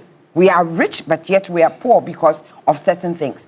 And because of that, the government has to share the national cake with all and ensure that, it functions well. But sometimes they are unable to do that. And because of that, there will be certain lapses in it. But it doesn't stop us from being efficient and good at the things that we do. And if you ask other people, there are many things that FDA, I mean, if I take the clinical trials unit, for instance, in the FDA, they're one of the best. And that is why, even when the Ebola came out, lots of countries brought their protocols to our FDA to review them. You understand? People would not trust in their country trials to go on and bring it to another country to say, look, your FDA has a good advisory board who looks at clinical trials and for the safety of our people, look at it. So I wouldn't want that anybody will sit here and say things about them because there's certain what are you aspects saying? that they are fantastic at, they will slip. No. Yes, we have problems. No, we Susan, definitely have problems. Yes, now we are moving away from the. Please, let's not do an answer on this because we will have to help. Yes, please, come in. Don't help you. Help not me. I think from where Nanaya was trying to hint at is the fact that there are so many things which are hammering us as human beings in Ghana, especially when it comes to people who are doing products. Let me take example, these aphrodisiacs where we use for our bottles enhancements and breast enhancements. Aphrodisiacs are not let her finish. That was what she was. They drink for sexual stuff, and there are some that we drink also that they think that will trim their breasts and buttocks. They drink them. There are some that they drink. There are some that I know. I'm trying to add everything together. I think there is the. So these things are something of. Please allow her to make a concern. Yes. These things are something of concern. Yeah. We see these gao boys with drinks. They think that it will give you power and all that, and it's on the street. Who are Gao boys? These let me say my northern Niger guys, and you see sometimes even those things. Are those who sell dates and other foods? No, they are different. No, okay. We have people in the streets. Yes, they sell and drinks. They have baskets. They will introduce it to you. They have baskets and they have these aphrodisiacs and other stuffs in there. I saw a video on TikTok where some of the drinks that I've drank that before in Zongo. You know, I'm a Zongo girl, so I won't lie. You were convinced to drink that? It's not convinced because we know that from the Niger, there are people who, think of you. They talk of the strength if you take just a sip, and it's like a syrup.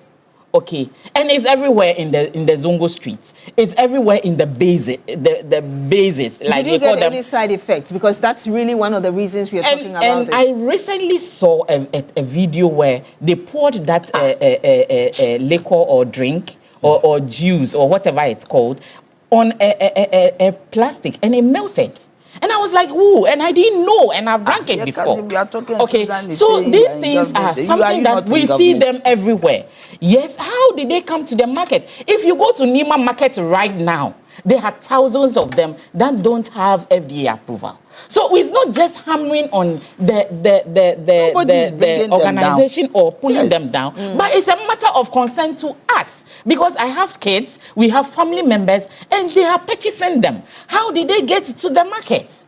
Okay, so it's a matter of concern. We are not deviating. And even this cannabis, we are not running anybody down. We are not running anybody down, but it's a matter of concern as women. Okay, if we can't just watch things, as human beings, because people take it and the side effects are both for both men and women. Men and women, okay, and it's a matter of concern. And if you look at these containers, there is FDA approval.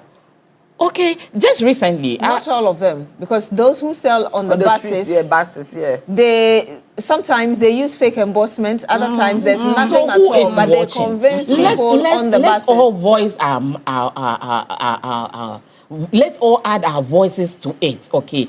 Who is checking whether the FDA approval on these products are really from FDA? Who is checking if it's fake? Who is doing what? We have to put our agencies to their toes. We have to make them accountable. They are using taxpayers' money to run these organizations, and we just can't keep quiet. Look, sometimes okay. I want her to finish, and I'll come to you because you seem to work closely with them. So I want to really get your understanding of how you think the regulatory frameworks or the measures put in place could be strengthened so we don't see some of these things. Please, I want you to So land. let me land on this cannabis. It's very important and it's very welcoming. Some of us are very happy that at least we're going to get the license to use in some of our products.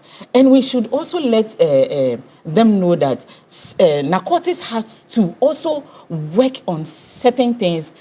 Just like when they arrest these products, burning them and it's going to waste. We should also let narcotics know that they should bring a body where those who do illegal trafficking, they can at least, I don't know whether they can also set refining it or making it into product instead of throwing it away or taking it to it. So it's not just about medicine, but some of so you mean products those like they hair, seize, instead of just destroying them, they should take, put them to good use. Good use, Okay. yes. So some of us are very happy because even in my soap production, I use the cannabis, some in the hair products. I heard you say it. It's very important to us as a country, and it's going to bring a lot of income, and then I think increase employment. Increase employment. So, please, I'm coming to you briefly and specifically on the regulatory bit. Knowing how these agencies work, how you expect them to work to ensure that this time around we get it right.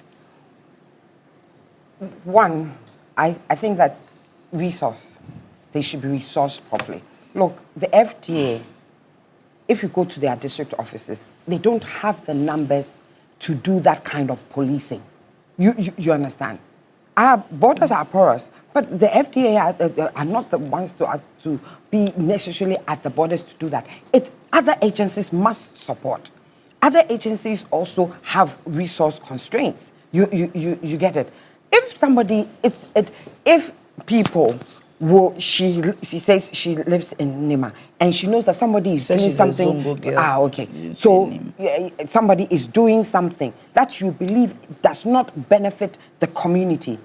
Why? The FDA have anonymous tips, whatever, or the Narcotics Commission have anonymous tips to say, point them out, because sometimes they need this kind of intelligence to go and stop some of the actions that they say. But if you decide to shield your community member, and they are unable to reach them because they have resource constraints and they don't have people everywhere. If you go to the districts, they don't have the required numbers to do that.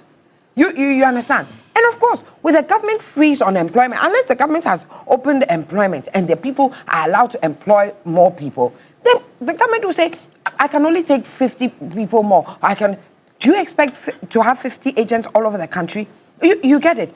In many countries, I mean, if you are looking in terms of drug control, if you let's take even the US, for example, apart from maybe the Food and Drugs Administration there doing certain things, you'd have the DAE looking at that. You understand? You probably have the FIB looking at certain drug things coming in. You probably have so many other agencies. You get it?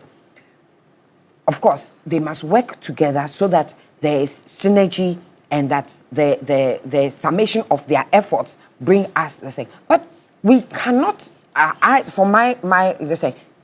yes, point out I don't have a problem people pointing out the shortfalls so that we can get better service. It is the particular people who are pointing out the shortfalls that I'm having a problem with at this table right now. What particular you understand? That is my... You want me to tell everybody where you are. Hey, tell them. Don't bring yourself. Tell them. I'm here. Tell them I'm right here. Tell them. Let me clarify something. You got a chance to respond to her. But I want to... Let me respond quickly. In fact, I want to recommend Zongo Against Drugs, our chiefs in our Zongo communities, which we are doing very well in pinpointing some of these things. Is normal. We have to talk about it. Yeah, so, Madam Susan, it's normal. What are you trying to call the attention of FDA, and we are also doing our part. That's what we are doing here. We are all doing our part. Yes. She's saying that, yes, call them out, but don't be in government and call them out. We are all in government. No, but we are all in government. She's also in government. You are in government. I am saying that what Susan said. One, if in government I see so, the president also voices our concerns when he's talking, even though he's the president. Then he should not. You get me? He voices our concerns because he even I just saw that he's worried about the situation in the cocoa sector. Yes, he's the president. Yes, and he spoke about it. But he's doing something about it. But please, the fact that I'm in government doesn't mean that if I see something I shouldn't say. If they hear, they will do something about it. You see, whatever Susan has said is neither here nor there. His Excellency John Dramani Mahama has 58 ministers When we go into time, some people had 200, 180, 178, whatever. 58 ministers. But now, this economy is one of the best thus far so far. 58. If you are an FDA and you need staff, you can just even go to Makola. One staff. Go and do a recce. Go round, find out what is going, take notes. Get the police to help you to ransack the place. Do I hear you say that we can do a lot more even with the limited numbers? So you are disagreeing with that? I mean, that one. The 58 ministers, they have ministries under them. Please, let her make a point. We need to employ, yes. People have to work.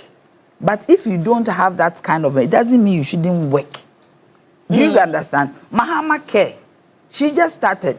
Obobia, good morning, Obobia. Wonderful, she's doing wonderfully well.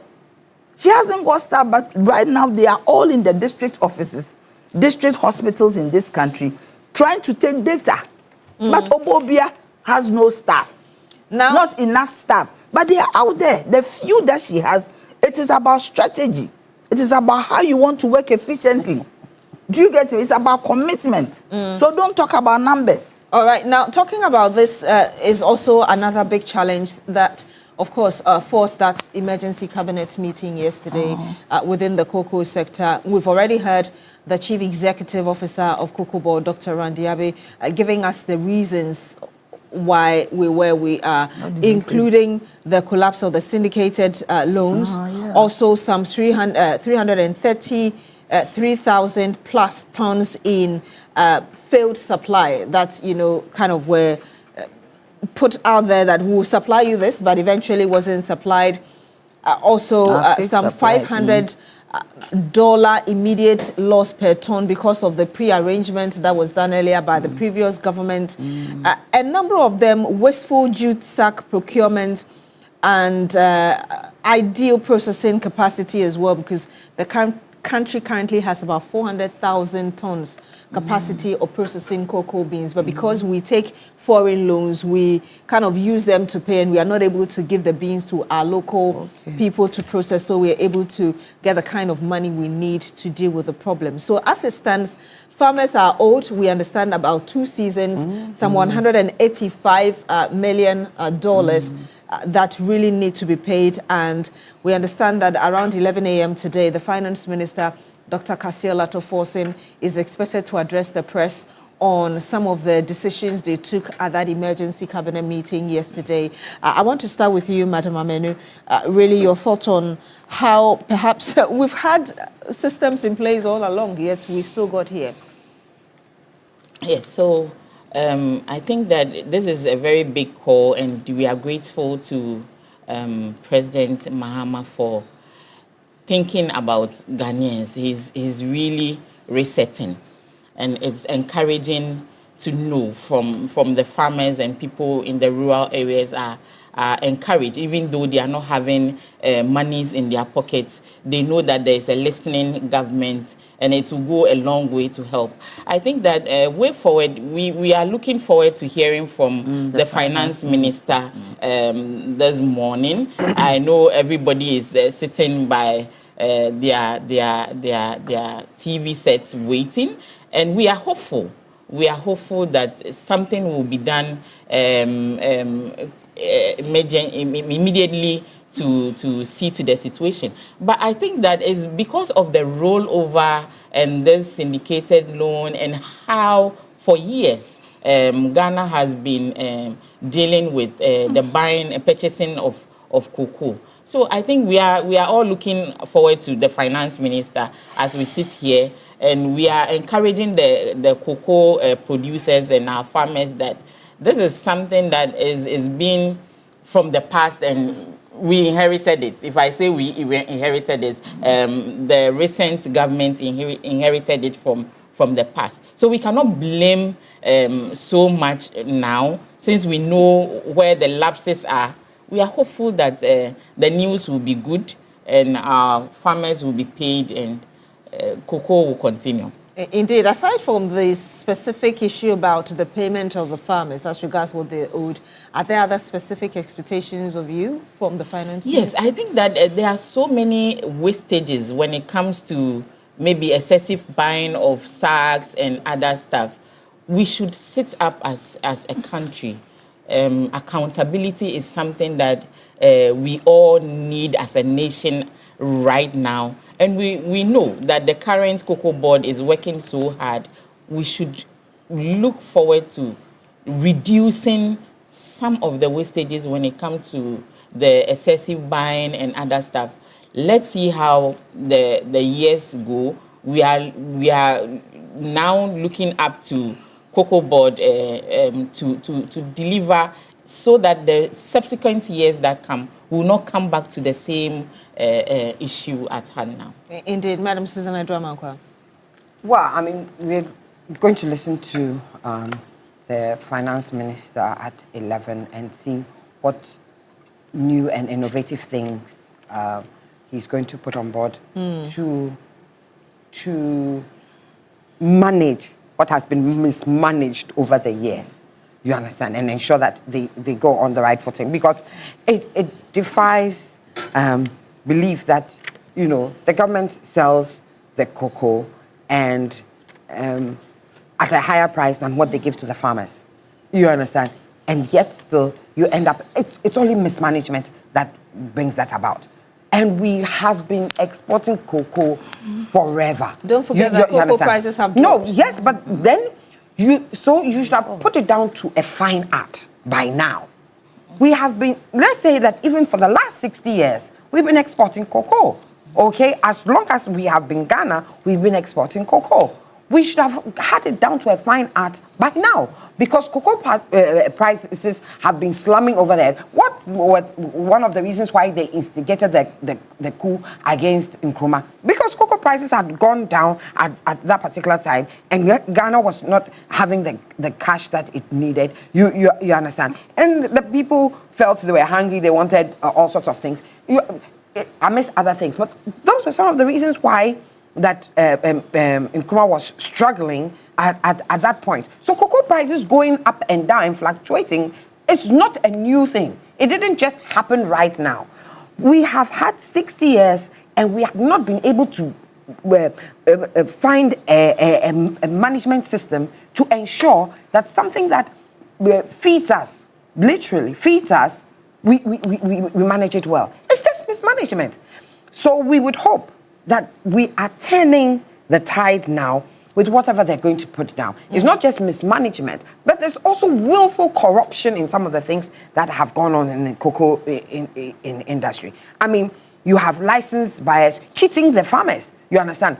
Weighing scales that don't actually give the amount of cocoa that is supposed to be paid to the farmer. So he puts his cocoa sack there. The thing, instead of reading maybe 60 kilograms, is reading 58, and he's shortchanged because the scales. So this, in that whole industry, there are so many things that have gone wrong. Everybody seems to be at fault. Yeah, and of course, right now we are not producing as much. We used to produce what you call it. Over 1 million tons. Maybe in the last 10 years, we've dropped. I think we are producing about 500,000 tons. I can't give the exact figures. But we are not producing as much. Why? Because, of course, the cocoa farmers are threatening to go give it to galamseyers, you know, and that is a worry. And smuggling. And then, of course, smuggling. But the destruction of our environment and our lands. So let me give you the data you were looking for.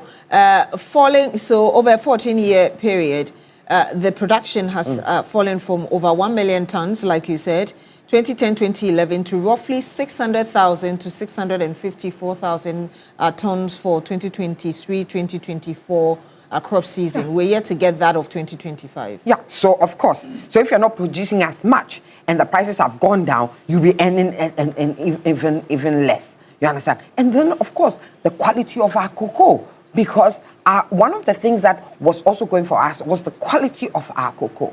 So, you know, the quality, with all these things happening with the galamsey, the quality of our cocoa has gone down. So there are myriad of issues that are affecting that sector. And we need to look at it holistically. You get it. Stamp out corruption where corruption can be found. make sure that where there's mismanagement, a quality management system is put into place where there is proper accountability for everybody's actions. And maybe sometimes the diversification of cocoa funds to do other things, because we've heard of some of these things where the cocoa board were doing all sorts of things we'll go into that. And then, so we would hope that whatever the finance minister is coming out with, they are one, there is the how do I put it, the counter measures put into place to ensure that if the system can check itself and make sure that it is going well, and that if it is not going well, the system itself will immediately recognize that we are not getting our aims. The proper indicators should be put in place, that if the system is not working, immediately we can see it and say it's not going well, maybe we need to do it like this, we need to do that. So a proper quality management system must be put in place to ensure that whatever he's coming out with, gives us the results that we want. That's what we want. That's what we want. Yes. And then, of course,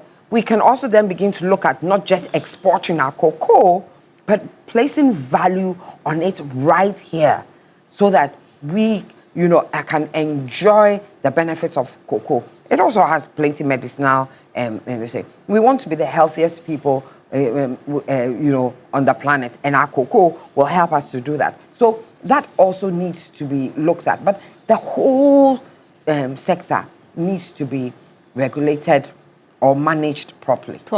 Let me ask you this briefly before I come to you, Nanaya, because we know that the cocoa sector has had a lot of problems. I mean, we won't have all the time to go through that, including smuggling and pricing as well. The understanding we're getting is that yesterday in that emergency cabinet meeting, present were, of course, the finance minister, the governor of the Bank of Ghana, the trades minister, Elizabeth Ofosu-Adjare, of course, the CEO of Cocoa Board, because it concerns his office, and the Interior Minister, as well as a few others. How does this combination, as it were, what kind of signal does it give you about the seriousness of the government to dealing with this from all fronts, really? I mean, you're asking her a question again. No, very briefly, I'll come to you. No, not me, Don't worry, I'll come to you. Please go ahead. I think that just giving another time. I think that the government has shown seriousness because they know the gravity of the situation. And all these people that are there are required to be there. There must be the interagency collaboration, because it cannot be one agency alone in terms of maybe the trade. They definitely must be all these agencies and all these ministers working, to ensure that the proper thing is done and that there's a proper follow-through and results are achieved. Nanaya, please. For me, if anything is brought to the fore, it is discussed for the public good, and that is what we were taught about agenda setting. So, for me, it is a good thing that it has been discussed, it has come to the fore, and Honorable Atoforson said that government is going to restructure the cocoa sector. Yeah. So for me, it is a good thing. I mean, we've had all these issues, and we always put it under the carpet, and we don't want to talk about it because it is cocoa, it involves Ghanaians, it involves farmers. But now it has come to the fore that it even necessitated an emergency cabinet meeting. That is how serious and that is how important the cocoa sector is. So I know that something will be done about it. A lot will be done about it so that we do not get into this situation anymore. Do you get me? Because this is not something that happened in the past, only in the past 12 months. It is something that has been there, simmering. It comes in silos, in little portions, little drops. Then it's now erupted into. But it is good that it has happened under His Excellency John Dramani Mahama, because he's somebody who is a hands-on person. He's somebody who loves the country and is prepared to do the right thing. I know that the NDC government is going to make sure that these issues don't continue to, come up against that. Cocoa is for everybody. For instance, I wish even all our cocoa is carried to cocoa processing. For them to do all the things that they do, the chocolates, the cocoa powder. So that would depend on the capacity. That's what I'm saying, that Yeah. I wish. Everybody will have a wish list, a dream. I wish that they have a bigger production line, a larger production line. Because, for instance, chocolate for this Valentine's Day, at a point you might not even find it. Chocolate is now used for everything. It's good. They even now customize it with your picture, birthdays, funerals, and things like that. So I believe that its government is going to do something about it. There's no two ways about that. Because once the president has said he will do it, he will do it. He doesn't say things and touch and go. No. It's not like some people that I know, that they will just touch or they will even brush it under the carpet. The sector has challenges. And when we came to power, the sector has challenges, and a lot has been done to make sure that cocoa farmers get what they need, cocoa farmers are looked after. But when some of these things are hidden, and then you know that you need to, you need to work on it and make it work. You said something, and that is one thing that, the two things, the galamsey and the smuggling. It is time for us to deal with the galamsey issues and the smuggling, because it is a problem. It is an anathema to the cocoa sector. Because as we talk about volumes of cocoa being reduced, we should also understand that there are some activities within and around which is not helping the growth of the sector. Galamsey and smuggling. That's where we talked about enforcement. And I know that maybe this morning, when Honorable Ato, you also give us measures for enforcement. Because when these cocoa beans are smuggled, you don't even have an account of it. So it's even possible we are doing the milling, but some is leaving without you having an account. You only account or scale what you have bought and paid for. But what goes out of the country, you don't have any idea about it. That's why it's a smuggle. And our people are also selling their family lands. These are family lands. You see, when the family lands are sold, it doesn't behove on one person. It is a family that will decide that we are not going to grow cocoa anymore. We are selling it for galamsey. So there should also be a lot of public awareness. Within the cocoa growing areas in the whole of Ghana, we should make people aware that it is more profitable to grow cocoa. It will help the nation, and so that you don't have to sell your products outside, and you don't have to also sell your land to people who are in galamsey. Talking about land, do you support those who suggest that there are certain lands that are, or portions of lands that are very critical to the state, and perhaps the government would have to look at ways of reclaiming them so that the state would own these lands? Yes, for me, state ownership of property, for me, is the thing to go, because of me, what I believe in. Do you understand? Susan was trying to run away from CPP, but her first example was Kwame Nkrumah. He didn't mention any name. She mentioned it twice. Meanwhile, she runs away. But you see, I'm not running away. Yeah. When you say, she said, "Oh me," but I'm an Nkrumah. But the first thing she said was Kwame Nkrumah. She didn't mention any name. But I am interested, and I stand for state ownership of properties. I believe that when the state owns properties, it takes away all some of these things that we are talking about. So that, let's say that we have state farms growing cocoa. These lands belong to government, and then government has control over what will be done. Government himself knows how much cocoa has been grown.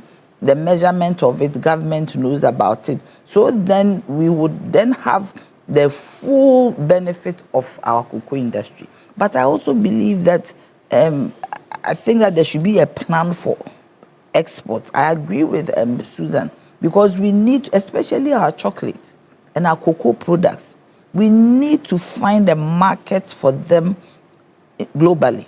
Because Switzerland is a country where they're a chocolate country. I remember I once went to a shop, and I always travel with chocolate, Ghana chocolate. And I picked the chocolate from the shelf and I paid for it. And I looked around and I asked her, why is it that you don't have Golden Tree Ghana chocolate? Then she asked me, what is Golden Tree? I said, that is the chocolate, the cocoa you are using. Ghana, that's where the cocoa... Well, it will amaze you that a number of Swiss may not necessarily know where the cocoa that is what I'm saying. From. Yes. So I was telling her, and she said, what is... So I went into my bag and I showed her. So I gave her a piece, the small one. I said, this is great. Yeah. You see, so we should also start exploring markets outside so that we can export our cocoa products. Yeah. We should go beyond...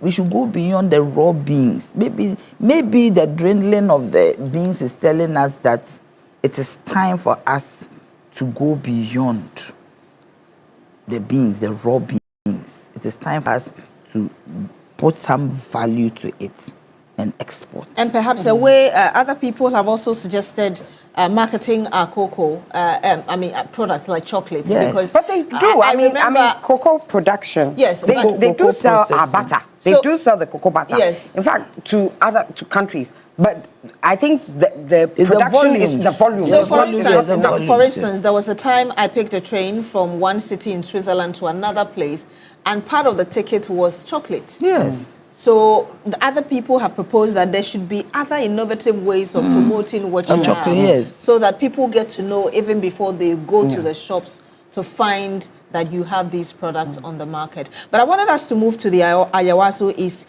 by-election, which is coming up on the 3rd of March this year.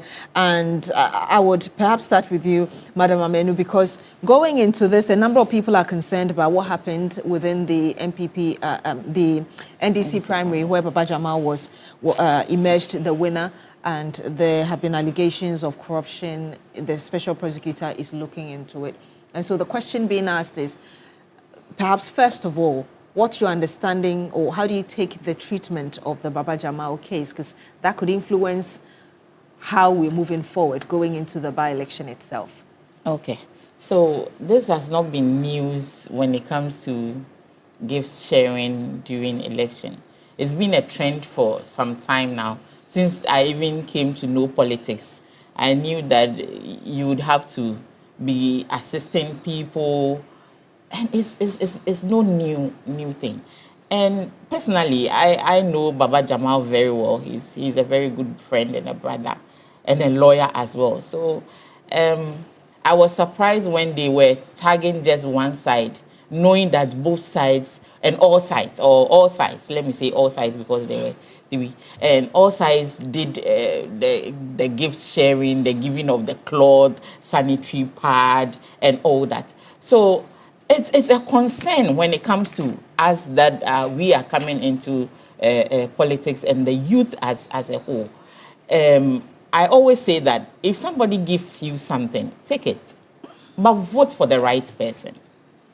It's the right person we are looking for. If it's the competent person, the person for the people. And I think the votes spoke it. It's been a long trend that Ghanaians are always being gifted, and they always vote for the right person. So I think the right person won. Baba Jama has been the eye of Zongo for a while. He's mentoring even as some of the women. I'm not doing campaign here. He won. The way Nanaya is looking Nanaya is looking at me as if I'm campaigning for somebody. I'm not campaigning. Come to you, yes. Because he won. So yes. From the numbers, he emerged the winner. And we are all looking forward to third match. What is this cynical this thing?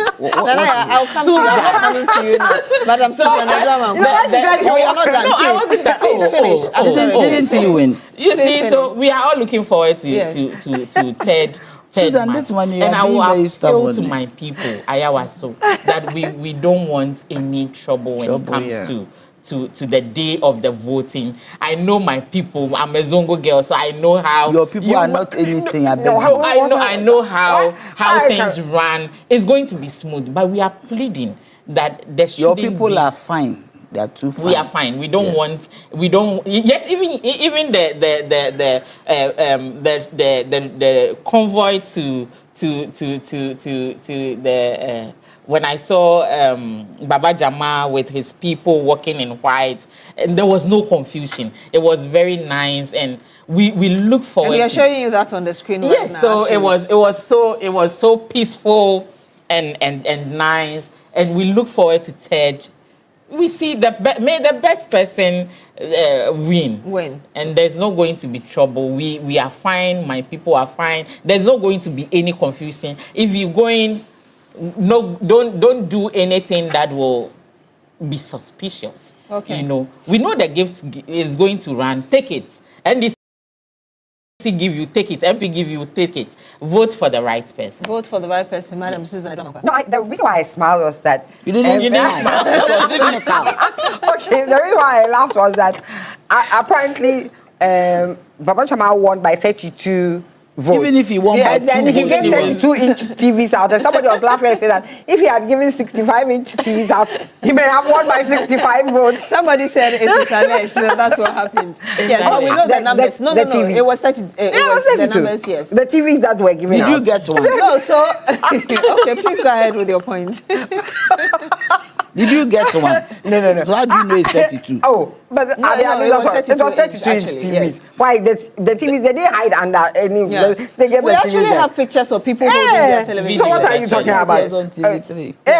But what we don't know is not Baba Jama who gave it out. Given it 65. Yes, he said that, if people who are in his campaign feel like they want to give something to the delegates, it would not be the first time. Yes. So, I mean, I think that we need to look at the monetization of our politics in general, because, and my thought has always been that the people who can actually put a stamp on it and cut it out is a ruling party. When they are in power, that is when they should be able to do that.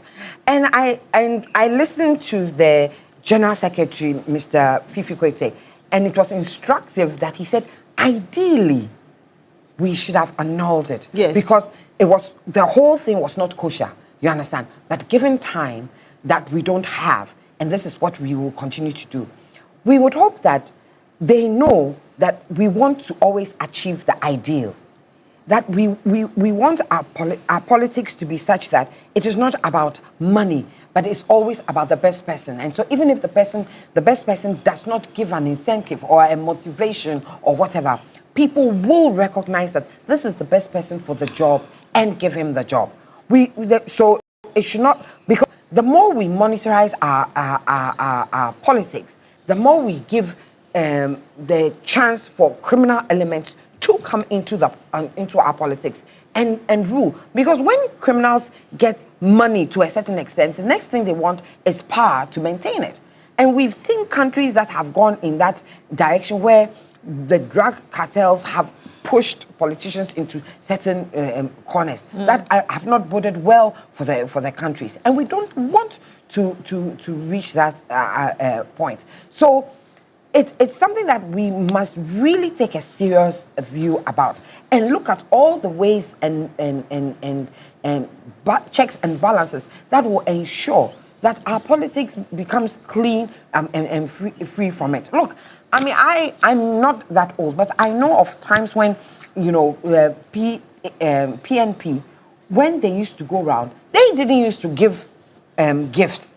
It was the people. It was the people who they went to visit, who fed them, who gave them monies to continue. And that is what we see elsewhere. And that's what we see elsewhere. Yeah. You understand? That is the ideal that we want to get to. So yes, we like what NDC did in saying that, look, we have seen this, we want to investigate it, but we know the constraints. And they are politicians, and politicians will do what politicians do. And so they took the political decision to allow it to go on, but they know what the ideal is. And so we are looking at them. We want the ideal. That is where we want our politics to go. That I come and I give my ideas, I give you my background, and I say this is what I can do, and you vote for me based on it, not on my 32-inch TV.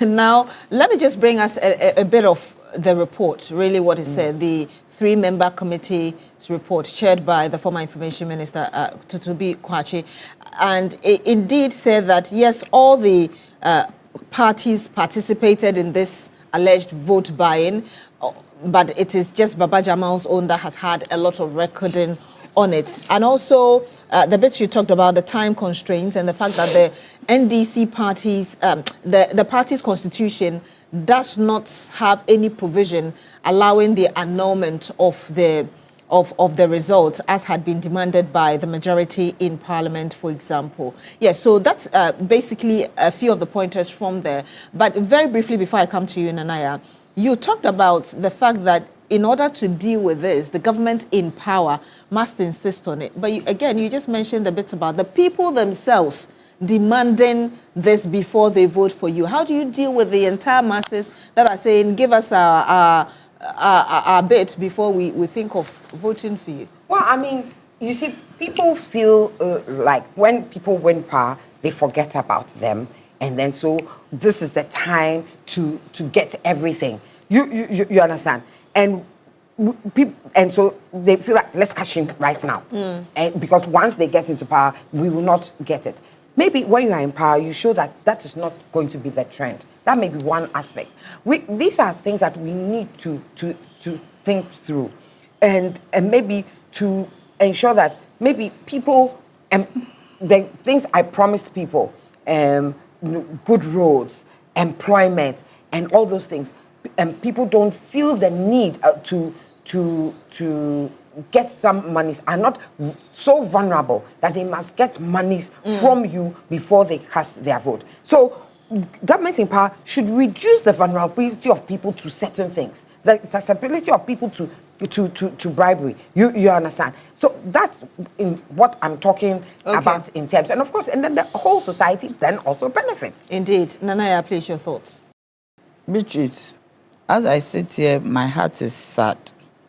Because you see, this world, we should all learn. No? Today we are talking like this and we are not even talking about the former MP. Yes. Victory. Yes. It's sad. You see, he's just gone and he's out of the game. And it's a way that we should all learn that this world is very transient. That today we are not even talking about him. You see, we need to be very... This issue of monetization of our politics is tricky. Eh? We also need to dichotomize between legitimate cost and illegitimate cost. As you campaign, she has campaigned before, she knows. Hajia too has campaigned, I have campaigned for campaign. There's legitimate cost. And we need to understand that one. We shouldn't just blanket everything as corruption. Because you need to buy fuel. You need to even give food to people who come and vote for you. There's some form of transportation aspect, because if you have a large constituency, there are other people who have to move across and all that. Do you get me? So we need to dichotomize between legitimate and illegitimate costs. But there are those who argue that the legitimate cost should be, let's say, your brochures, your T-shirts, and those things that will help you publicize what you're doing, not necessarily food and transport. Yes, because that is reality. Otherwise, our democracy, you find that some people will just sit in their house, they don't want to even vote. But clear inducement is what we need to guard against. But I also want to tell you from experience that inducement does not allow anybody to vote for you. Okay. A clear example is what happened a few weeks ago. 2 rich men didn't win an election. The other one, who is not rich, won. Which elections are? At the MPP primaries, there were 2 rich men in there. They did not win. You mean Kennedy, Japan, and Brand Champon? Yes. They are richer than Baumia. Oh, but Baumia, when we talk, Baumia has power. He has been a vice president.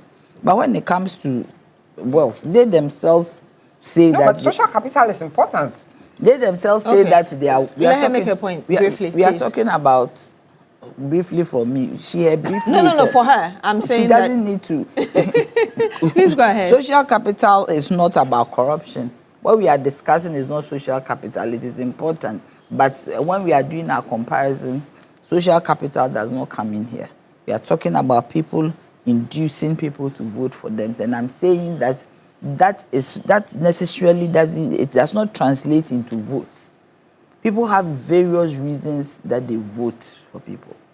One of my uncles told me that in 1992, he was going to vote for Kofor. When he went there to vote, he looked at something and he said that he's voting for Rollins, but Rollins is Bruni. Did you get me? This is an illiterate uncle. That is what he said. I was sure Rollins is Bruni. And he voted for NDC. So people have various reasons why they want to vote. So if some people take it because everybody is taking, but they know who they want to vote for. Even people from your opponent's camp will come and take. But what is very important and necessary, and the NDC government has taken a step, the NDC party has taken a step that boldly they were able to call their own to investigate their own three. Nobody knows what happened at the end of the MPP. Do you understand? And they are not even talking about it. Well, the special prosecutor is looking into that one is for the is it not for the primaries? I'm talking about this Ayawaso election. They also went in there. So I am saying that nobody has even heard about their end. But at this end, the party has decided that let's look into it. Let's find ways that it will not happen again. And that is excellent. That is commendable. That a party will be bold enough to say, my own, I'm bringing you on board here to ask you what the three of you, what happened. And that's after the meeting, after every deliberations, we have then noticed that if we do not let it go, we might lose on it. So we have put it there. It is there on the burner. It is still boiling. We will look into it. That is commendable. But also, what is also commendable on the part of the candidates is his love for the grassroots. It's his love for him to be involved. You see, the glory of being ambassador is beautiful. We wake up in the morning. My uncle was an ambassador. I was young. You drink tea. The people will come. They will talk. You have meetings, bilateral meetings. But he said, I don't want that. Given the opportunity, I want to be with the grassroots. I want to be with my people. I want to be with the Zongos. I want to be with my own. The Zongo people are beautiful people. Hajia didn't say it. She said what she was trying to say, I know my people who are good. And my people are going to be good. Because they are great. Do you get me? You have to associate with the people in the Zongo. They are lovely. I know that. Yes, they are lovely. I mean, I'm telling you. Anybody, some people say, oh, no. You see, if you treat them well, they treat you great. But if you go and you start mistreating them and like disrespecting them, that one you have it, and it's like with everybody. So, Baba, I was going to say Baba Kamara because Uncle Baba Kamara was the former. Baba Jamal, good morning, Uncle Baba Kamara. Baba Jamal has come back to serve his people. And for me, anybody who can take that bold step to leave all the glory of being in the diplomatic service, to come home and serve his people, it is commendable. It's commendable. And I think that we have to commend him. And I think that he has done a very good thing, a very patriotic thing. And I know that on that day, there's going to be peace. There's going to be peace. We'll have to end it here. Thank you very much, Nanaya Jantua, a presidential staffer. Also to you as well, Madam Susan Edwa-Mankwa, public health advocate. Our time is up, unfortunately. Don't give her time. And then Madam Gloria Menu, National Women's Organizer, United Party. But let me read just about two of your messages from, okay, you didn't add your name, but you said the Food and Drugs Authority is so named for a reason. The might and department functions are clearly spelled out with regards to food and drugs. Politicians will muddy the waters always. There's also one from Stephen Penwa. It says, good morning, Beatrice. I have the same mindset just like my sister Nanaya. I hope there will be stringent measures to ensure the domestic and open consumption of these cannabis to further get our youth wayward. So he's trying to say that we should ensure that the regulatory frameworks work to protect our young ones. But thank you very much for coming in and joining in the conversation. Thank you for not allowing Susan to speak again. That'll be it for the big issue. Well, my name is Beatrice Ade. If you want to look smart and fashionable, visit any Woodin boutique nationwide today. Woodin offers an amazing collection of authentic African fabrics and ready-to-wear that come in beautiful designs and colors for both men and women. With Woodin, you get creative and versatile with your designs. Be confident and show off how truly African you are in Woodin. Go to any Woodin boutique near you today and choose from a variety of trendy products to complement your unique style. Follow Woodin Fashion on Facebook, Instagram at Woodin Fashion and TikTok at Woodin_fashion. Woodin, les créateurs. And we did tell you from the beginning that we're giving out money. Yes, 1,000 Ghana cedis to you, but we're giving 10,000, yes, to 10 of you. But if you play, you get the chance of getting 1,000 cedis out of the 10,000. So always, it's *439#. You follow the prompts, you pick your favorite platform, and that is right here, TV3. You can see on your screens number 2. Yes, so *439#. You follow the prompt. Pick number 2, which is your favorite platform right here on TV3. You play more and you get the chance of getting at least 1,000 cedis from the 10,000 we are giving out today. Now, this Valentine weekend, love lives at Accra City Hotel. Make it a complete romantic escape with our Valentine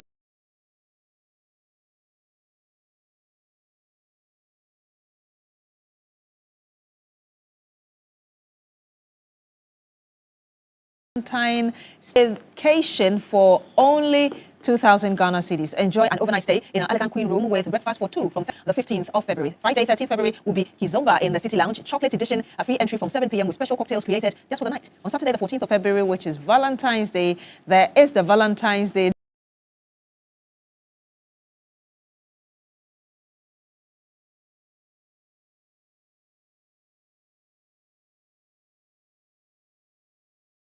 dinner and a serenada. Indulge in a romantic buffet, enjoy live band performances, and receive complimentary chocolates for couples starting from 6. Then lunch buffet with live band from 12:30 p.m. featuring a wide selection of delicious local dishes. Later in the evening, unwind with classics by the pool, where guests get to watch classic Ghanaian movies under the stars from 6:30 p.m. Absolutely free, with snacks and drinks available for purchase.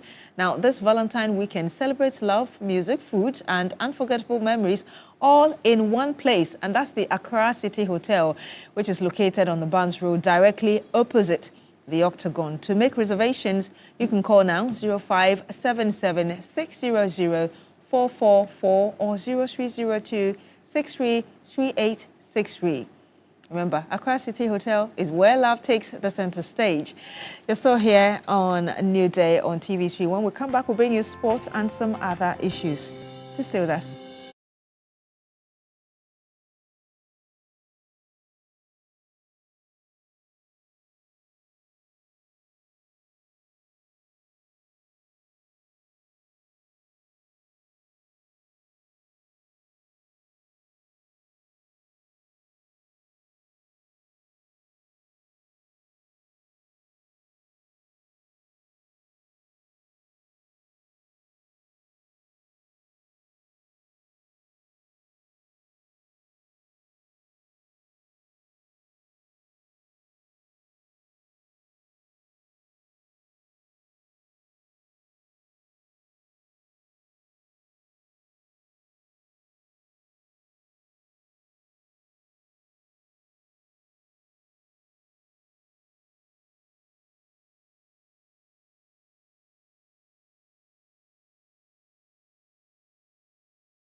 other competitions. But yes, he's making a case for So himself. yesterday there was some comment to this goal, and somebody said Kudus will not pass to him because he's an out-and-out striker. So Yes. typically, of course, he creates the chances once in a while. Yes. But typically, once you put the ball into space and he makes the runs, it also means that he'll be in a position to get you the goals. I think it's good that he's under Pep. Pep knows how to play to his strengths, and the squad also know how to play to his strengths, and it's working very well for him so far. As I mentioned earlier, he became the first Ghanaian to score 13 goals in a single Premier League season. It's a significant achievement for him. So kudos to him.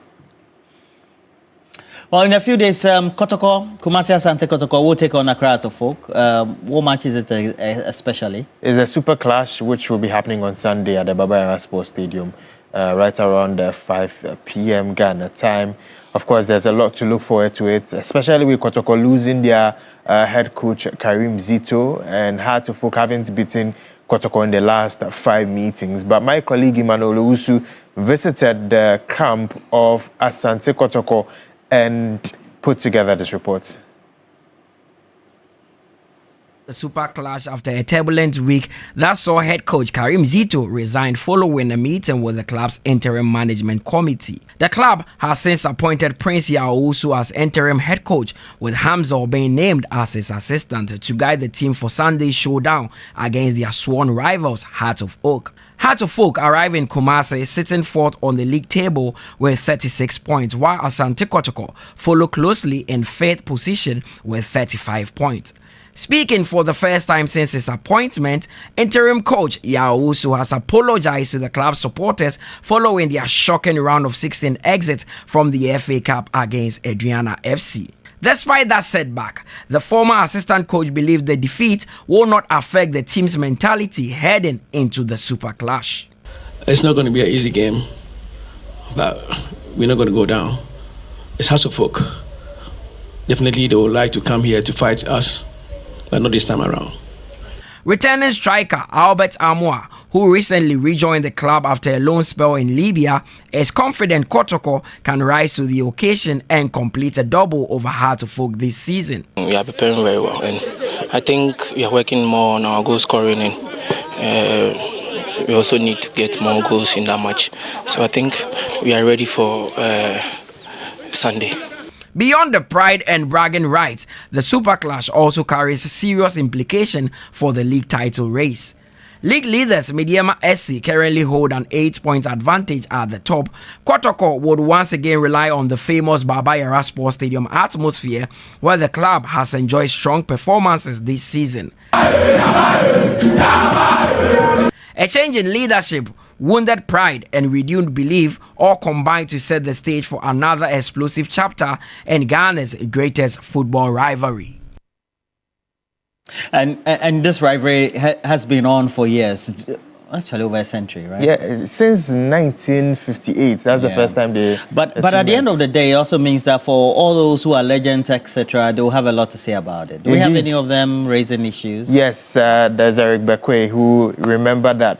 Back then in the Ghana Premier League, he was top scorer with Asante Kotoko. And 3 Sports, they speak to him and ask him what he thinks ahead of this particular clash. And he believes that even though Kotoko are without Karim Zito, they will still get a victory over Hearts of Folk. That's Karim Zito history behind playing against Hearts of Folk from Dreams FC and then coming to Kotoko too. He hasn't lost against Hearts of Folk. I think it was a moral booster for the club. But it's just the code that have been changed, but the players are still there. So I think tactical discipline is going to play a vital role in this game. I should stand by the 2-1. Kotoko is winning 2-1.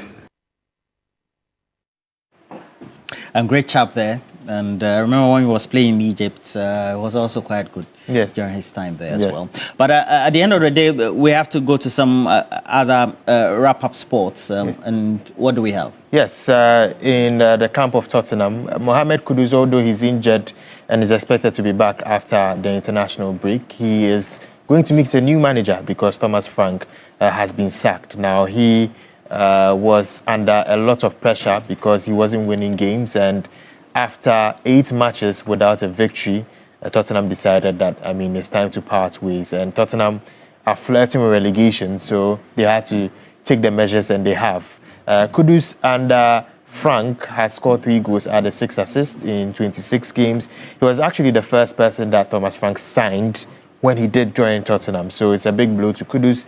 We'll see who Tottenham's manager would be when he comes back, but definitely he would have to try and adjust to a different system, possibly a different condition as well. And I remember when this story came up yesterday, the conversation was whether, coaches sign players who would have to play according to their philosophy. There was a fear that maybe a new coach won't give him good playing time, etc. Is that being expressed also within the football community? I think it's a thing, actually. Usually, it also boils down to who the club picks as the successor. If that successor doesn't have a similar philosophy to what the club has, then there's a very huge problem. And you'd have to make a lot of changes. For example, Manchester United picking Amorim. Amorim favors a back 3 system. That's not a system that Manchester United usually plays.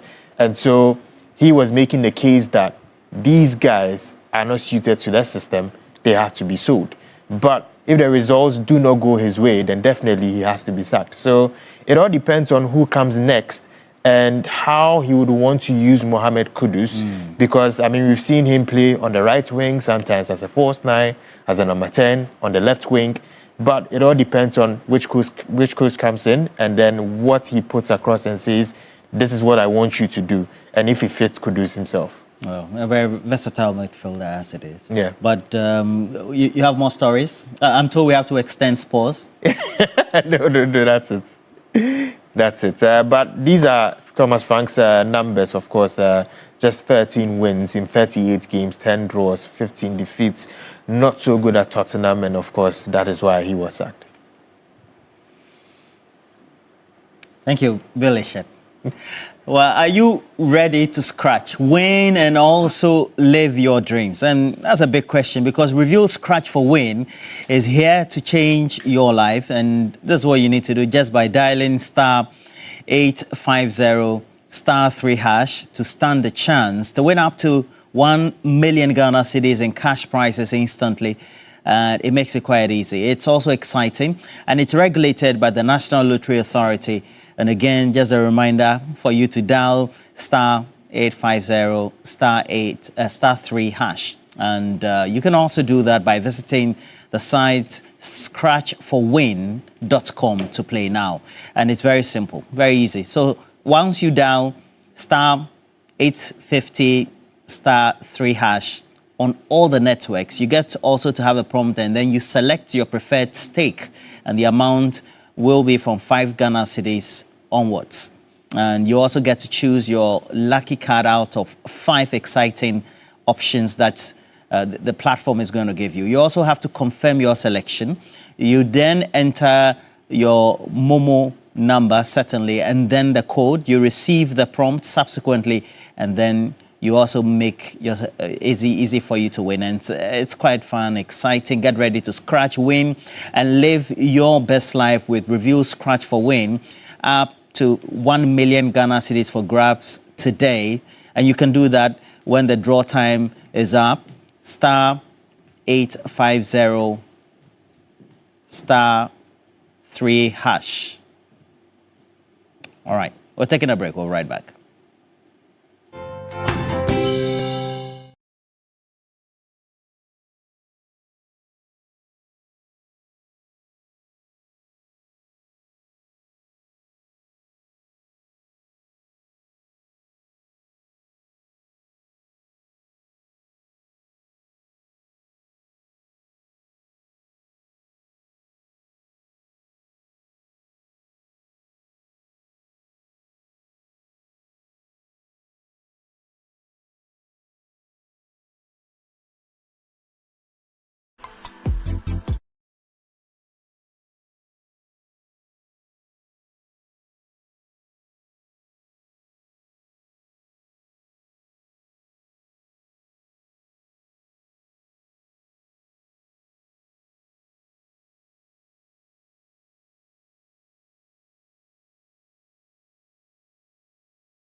Why settle for a bouquet when you can have a vacation? Join us at the Chill River Resort in Cape Town, Where the world stops and the focus is entirely on the two of you, just you and your lover. from the 13th of February to the 15th. We're leaving the chaos of a crowd behind for a weekend of intimacy and play. Think boat cruise. The heat of a bonfire and the kind of serenity that lets you explore every moment together. Limited rooms are available for just 2,200 Ghana cedis only to enjoy 2 nights of luxury and pleasure. Inclusive of special decor, candlelight dinner, and wine on arrival for you. The room is ready. Are you? Visit mgtix.africa Or call 054 788 6258 to book now. Your most intimate Valentine yet is waiting.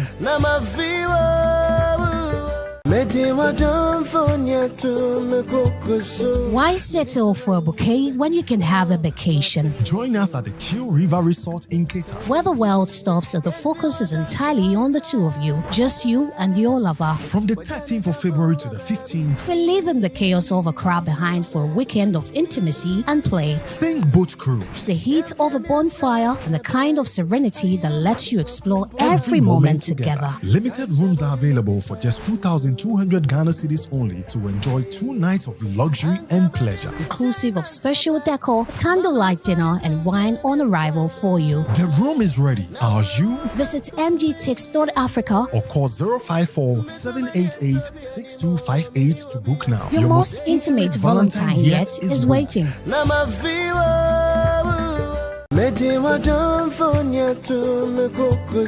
Why settle for a bouquet when you can have a vacation? Join us at the Chill River Resort in Cape Town, Where the world stops and the focus is entirely on the two of you, just you and your lover. from the 13th of February to the 15th. We're leaving the chaos of a crowd behind for a weekend of intimacy and play. Think boat cruise. The heat of a bonfire and the kind of serenity that lets you explore every moment together. Limited rooms are available for just 2,200 Ghana cedis only to enjoy 2 nights of luxury and pleasure. Inclusive of special decor, candlelight dinner, and wine on arrival for you. The room is ready. Are you? Visit mgtix.africa. Or call 054 788 6258 to book now. Your most intimate Valentine yet is waiting.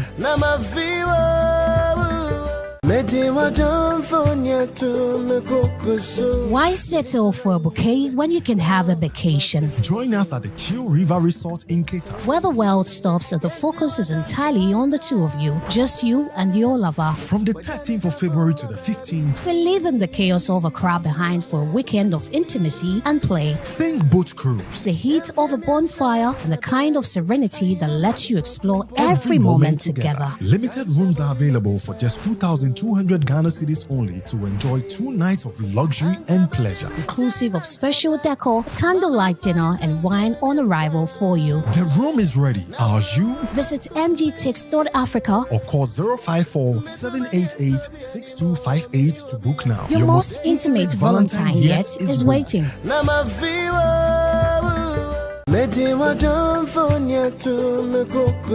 Why settle for a bouquet when you can have a vacation? Join us at the Chill River Resort in Cape Town, Where the world stops and the focus is entirely on the two of you, just you and your lover. from the 13th of February to the 15th. We're leaving the chaos of a crowd behind for a weekend of intimacy and play. Think boat cruise. The heat of a bonfire and the kind of serenity that lets you explore every moment together. Limited rooms are available for just 2,200 Ghana cedis only to enjoy 2 nights of luxury and pleasure. Inclusive of special decor, candlelight dinner, and wine on arrival for you. The room is ready. Are you? Visit mgtix.africa. Or call 054 788 6258 to book now. Your most intimate Valentine yet is waiting.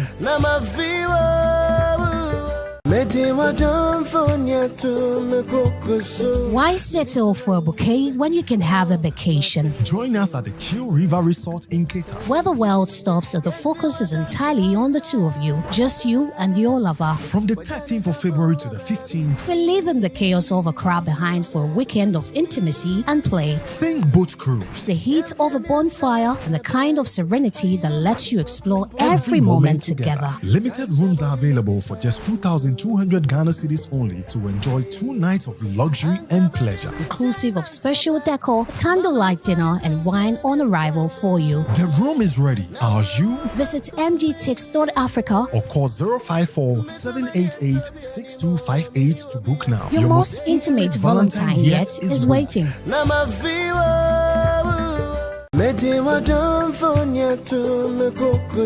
Why settle for a bouquet when you can have a vacation? Join us at the Chill River Resort in Cape Town, where the world stops and the focus is entirely on the two of you, just you and your lover. From the 13th of February to the 15th, we're leaving the chaos of a crowd behind for a weekend of intimacy and play. Think boat cruise, the heat of a bonfire, and the kind of serenity that lets you explore every moment together. Limited rooms are available for just 2,200 Ghana cedis only to enjoy 2 nights of luxury and pleasure. Inclusive of special decor, candlelight dinner, and wine on arrival for you. The room is ready. Are you? Visit mgtix.africa or call 054-788-6258 to book now. Your most intimate Valentine yet is waiting.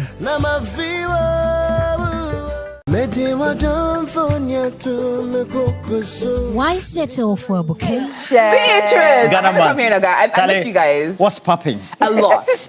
I mean, we always have amazing events. Every month, the month of love, we're doing a lot of exciting things, from radio to our expedition that is happening this weekend for all the lovers. So please go on our socials and check out the 3 extra expedition happening this weekend. But beyond that, Ghana Month is something really, really, really, really exciting for us. We truly take into heart our display of our history, our culture, our showcasing of our indigenous food, people, and most importantly, experiencing Ghana as a whole. So this year, we're doing it bigger and better, and even more exciting than it was last year. So as we usually do every single Ghana Month, we start off by launching it with a lot of stakeholders, members of government, members of policy direction, all joining us at our Ghana village. So every year we go out of our way to create a very immersive, very exciting space, which we call our Ghana village, where we invite even our viewers and our listeners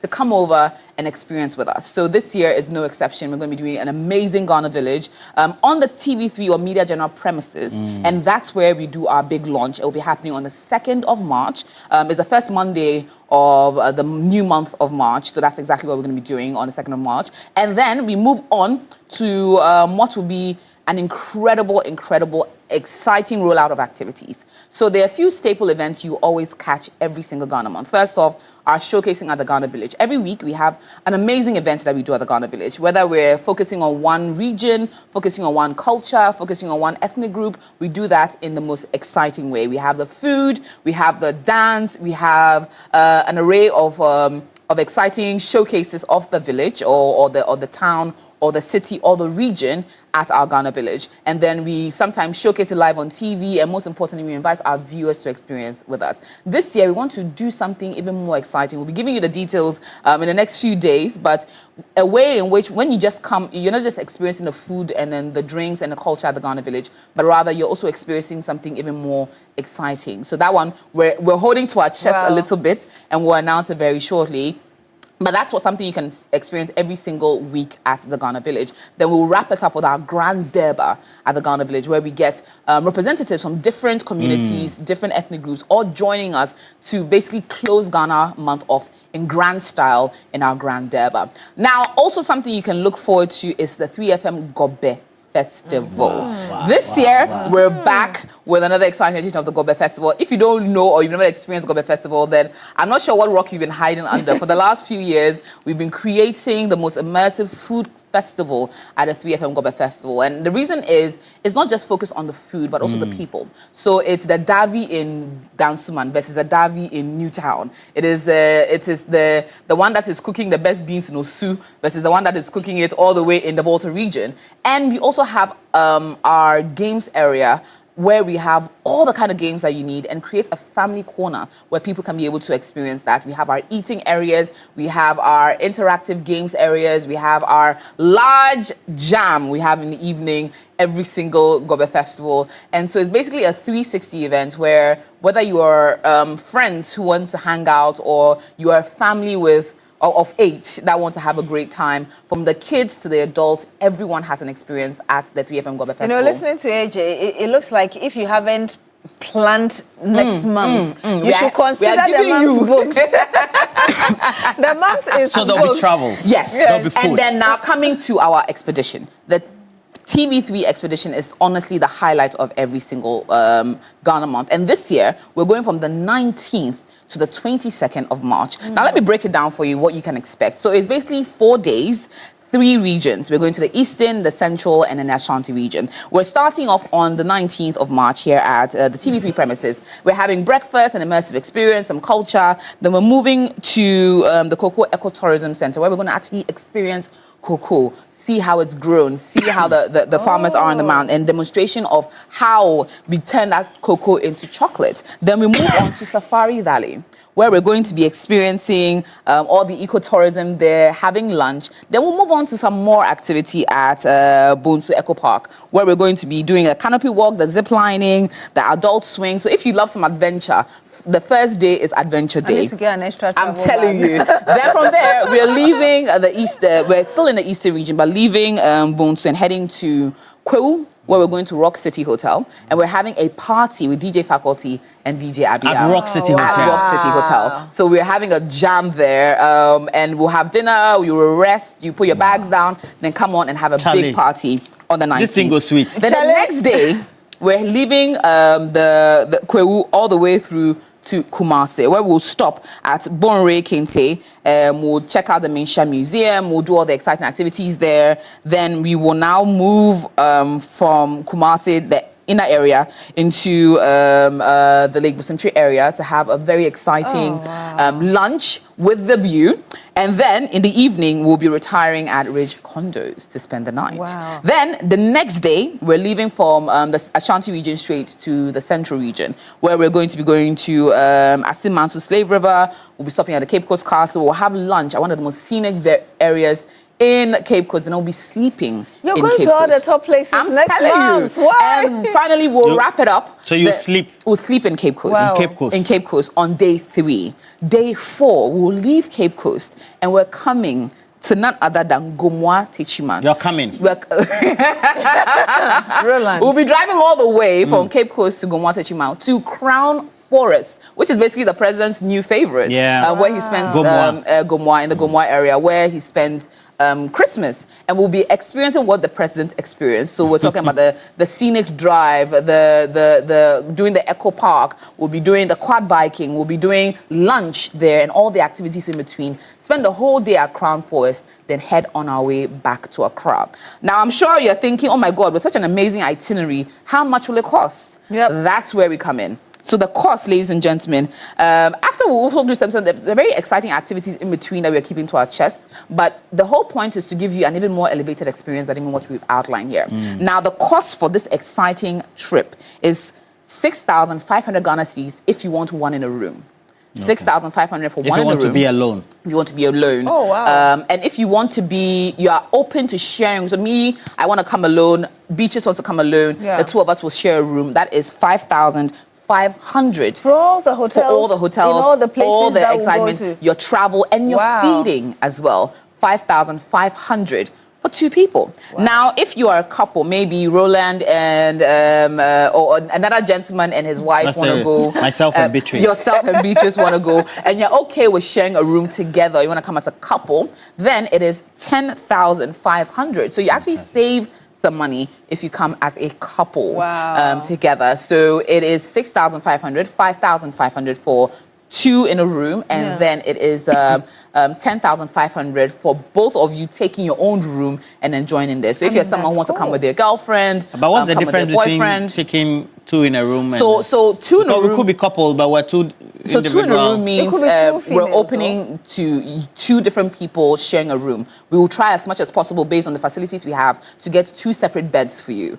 That is hoping with the facility can accommodate but this one, that. because you're a couple, you are Yes, 2 you will 2 sharing be in a same bed. room, yes. And so clubs together. It's for those that Now are I get it. it. So if you are sisters, maybe you'll be open with doing 2 in a room couple version. Your brothers, you can be open to 2 in a room couple version. As well, if you're husband and wife, boyfriend and girlfriend, lovers in a relationship, you can be able to also do 2 in a room couple version. However, if you're 2 single individuals who don't know each other from anywhere, where we're going to place you in a shared occupancy in our different hotels. So it is 4 days, 3 nights, and all for the price of 10,500, 6,500, 5,500. Now, please give us a call on 0531 100 927. That's 0531 100 927 or 0247 120 633. That's 0531 100 927 or 0247 120 633. Okay, and do your registration. A friend of mine watching us right now, Alfred Mensonuma, is asking,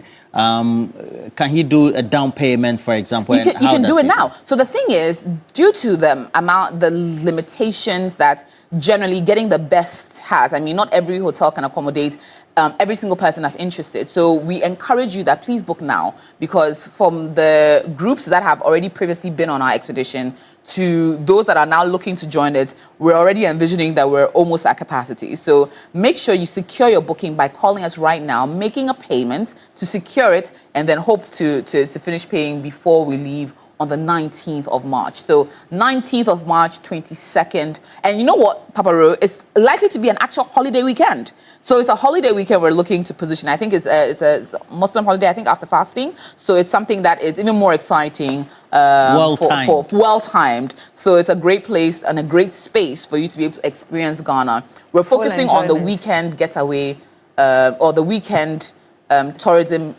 aspect, because people can't always make time for a long trip across Ghana, but some people are willing to do 2, 3, 4 days. So that's how the economy we're looking at capitalizing on, and we're excited for you to join us. So please give us a call, 0531 100 927 for this trip across the Eastern, the Ashanti, and the Central region, staying at 5-star hotels, 4 5-star hotels, and of course, a lot of exciting activities in between. And then food and drinks are on us. Oh, wow. That's part. Your lunch, your breakfast, your dinner is all included. I think everybody should take advantage of this. Absolutely. This is really cool. It is. And the price, it's just...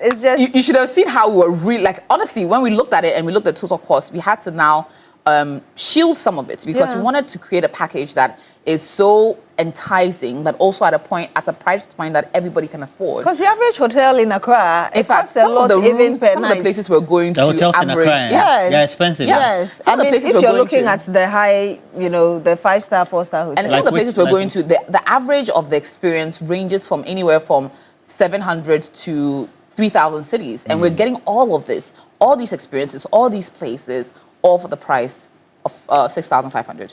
Wow. Fantastic. I love this. Yes. The month of March is booked. Yes. Just make up your mind. Absolutely. And pack your traveling bags. So please, again, look forward to our Ghana Month launch on the 2nd of March, our expedition from the 19th to the 22nd of March, 3FM Gobe Festival in the final week of March, and also look forward to our every week showcase at the Ghana Village located on Media General's premises. So inviting everyone to be a part of our exciting Ghana Month. Not forgetting, on TV, we're going to be bringing back some of your favorite Ghanaian movies that you know and love. So all the I Told You So's and all the classic Ghanaian movies we love will be showcasing on TV3, and as well from our presenters to everyone inclusive, will be decked out in our style, in our culture, in our history as Ghanaians. You know, Roland, anytime AJ talks about food, I just feel hungry. Right now, I'm just imagining Gobe with the pear and the egg and the soft cocoa and... It's okay.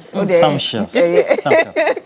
But particularly for all of these visits, are we going to have like activities that will be outlined? Oh yes. So let me give you a bit of because sometimes they do sip and paint. Yes. So like I'll give you an example from last year. Some of the activities on ground were even more exciting than we've been taught out. So in the Keta area when we went to last year, we had a whole beach party decked out. That is definitely going to be coming. I won't tell you which location. I would really love to be part, because I don't know. I've never been to Keta. Really? Yeah, I've never been to Keta. You need to see Ghana more. I've only been to Hohoi in the Water region. No way! And that's like many years ago. I loved the place. And the best part about it, this year, beyond just doing Ghana Month, we'll also throw in another trip later on in the year. So we want to really, again, as I said, really capitalize on that weekend economy where people can just be able to jet off during holiday weekends, most importantly. So when we started off on the 19th at TV3, when we go to the cocoa ecotourism, we'll be stopping at the cocoa farms. So we'll be doing demonstrations of cocoa planting, pollination, harvesting, fermentation, and the preparation of chocolate. So if you've always wanted to be a chocolatier yourself or know how you can convert cocoa to chocolate, that's the best way. That's how we're starting off our trip. I know people are also using it for wine. Exactly. Will you'll be able to see it. Experience? And the best part will be sampling. So we'll be sampling some fresh fruits, sampling some oranges, some pineapples, some bananas, some guan banana. If you've never heard what guana banana is, you experience it there. Wow. Then we'll go over to Safari Valley and do all the exciting activities there, from bird watching to the guided nature walks, then to the amazing park that they have, see the animals, have lunch, and then we'll head on to Bonsu for our canopy walk, our zip lining, if you've never tried that, our adult swing, which is absolutely exhilarating, amongst many others. Then we'll wrap up the first day at Rock City Hotel. Please, can we wrap up or fast track February so we Honestly, can be at this point, I'm excited to get into it. I know, right? Yeah, thank you so much, Asia Kwakwesa. Always a pleasure. For bringing us all these juicy details. Yes, you said the numbers are once again. The numbers again is 0531 100 927. So always remember 927, the dial at 3FM 92.7. So 0531 100 927. And as well 0247 120 633. Please give us a call now. Galaxy International Alumni. Yes. Book it in advance and then be a part of it. Yes. Ah, tu as envie de parler français maintenant, hein? Merci. Well, thank you so much, AJ.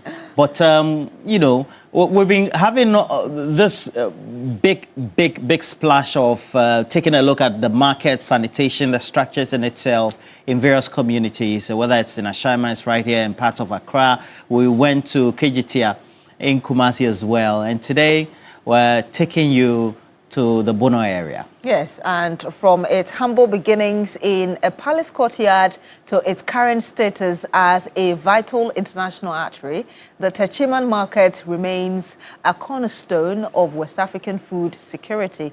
It is more than just a center for commerce. It is an economic engine that has transformed Techiman into a thriving urban center and a sanctuary for entrepreneurs across the sub-region. Today, my colleague Belinda Tete takes you through the biggest market in West Africa. Watch this.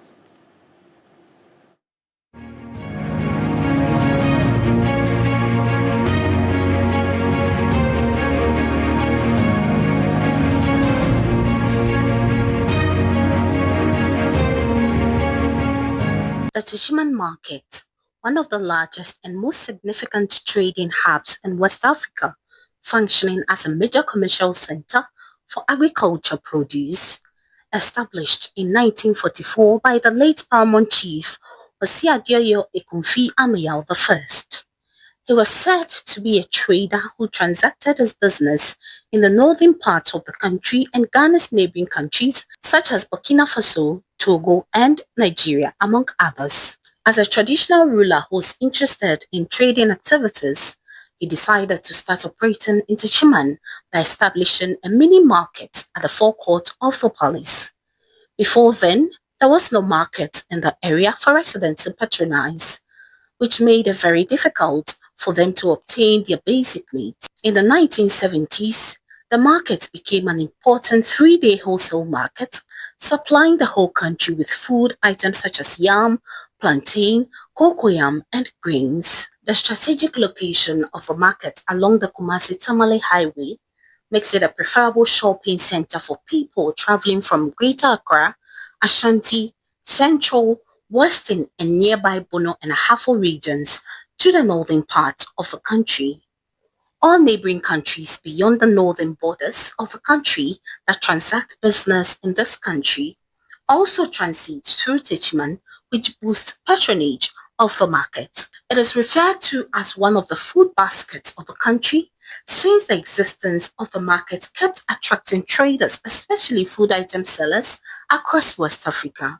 The existence of the market has also spurred development of Techiman as people, particularly businessmen, prefer settling in Techiman to enjoy the business environment. Trading is at its peak on Fridays, which is the last market day of the week. The market, which is said to be a mother, is very favorable to traders. The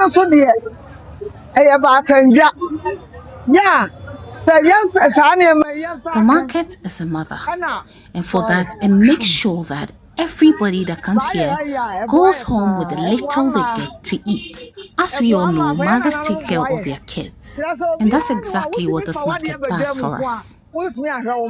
Techima market dear.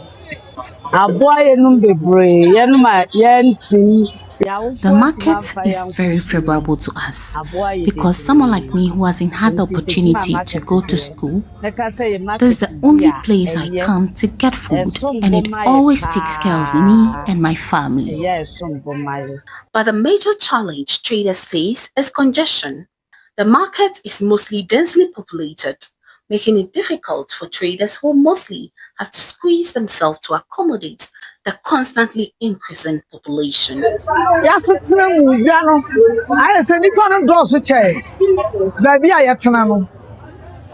The traders are more than the space in the market. Because of that, we are always suffocating. But you can't complain because we are plenty and everybody has to eat. So at the end of the day, we have to adjust. This constant congestion leads to human and vehicular traffic. Thus, drivers and traders say it's a major challenge. Imagine you're in a hurry to go home and you have to stay in traffic for longer than expected. Sometimes it really worries us because you've left your business to come here to buy stuff and go home, but you end up staying longer than planned.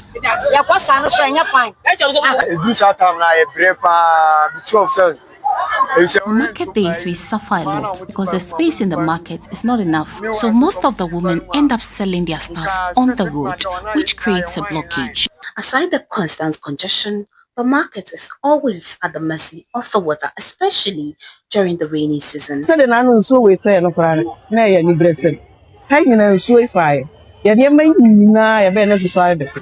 The recent rains created a lot of mess for us. All our goods got wet, and that has always been the situation whenever it rains. Indeed, we are suffering.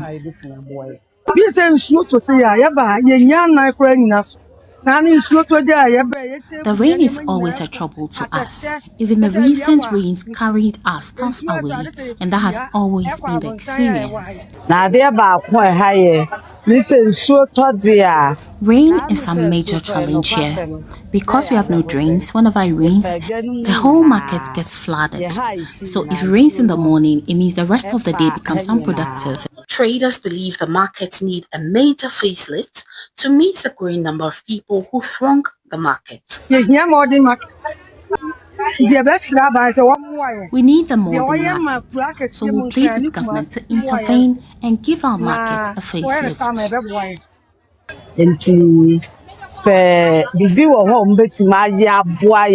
If something can be done to solve the flood situation, we'll be grateful because what we are experiencing now is not the best. Meanwhile, the MC for Techiman South said plans are underway to upgrade the market. We are going to undertake what we call 24-hour model market. Government has come out with the money to undertake feasibility study in selected markets in the country, which Techiman happens to be part. So with that, we are hoping that very, very soon the feasibility studies will be done and actual construction will take place. The assembly is also set to undertake a decongestion exercise to help reduce overcrowding in the market. We have put in place several strategies to make sure what we see now will not be there after the exercise. So the plan is we are going to have separate stations meant for these pragia operators. By the close of the exercise, that's the decongestion of the market, we are going to definitely see a much improvement. However, the transition from a traditional marketplace to a modern commercial hub is at a critical crossroads. The persistent congestion and infrastructural deficits highlight the gap between the market's historical significance and its current capacity. If Techino Market is to continue its role as the mother of West African trade, the promised upgrades from the assembly must move from planning to execution.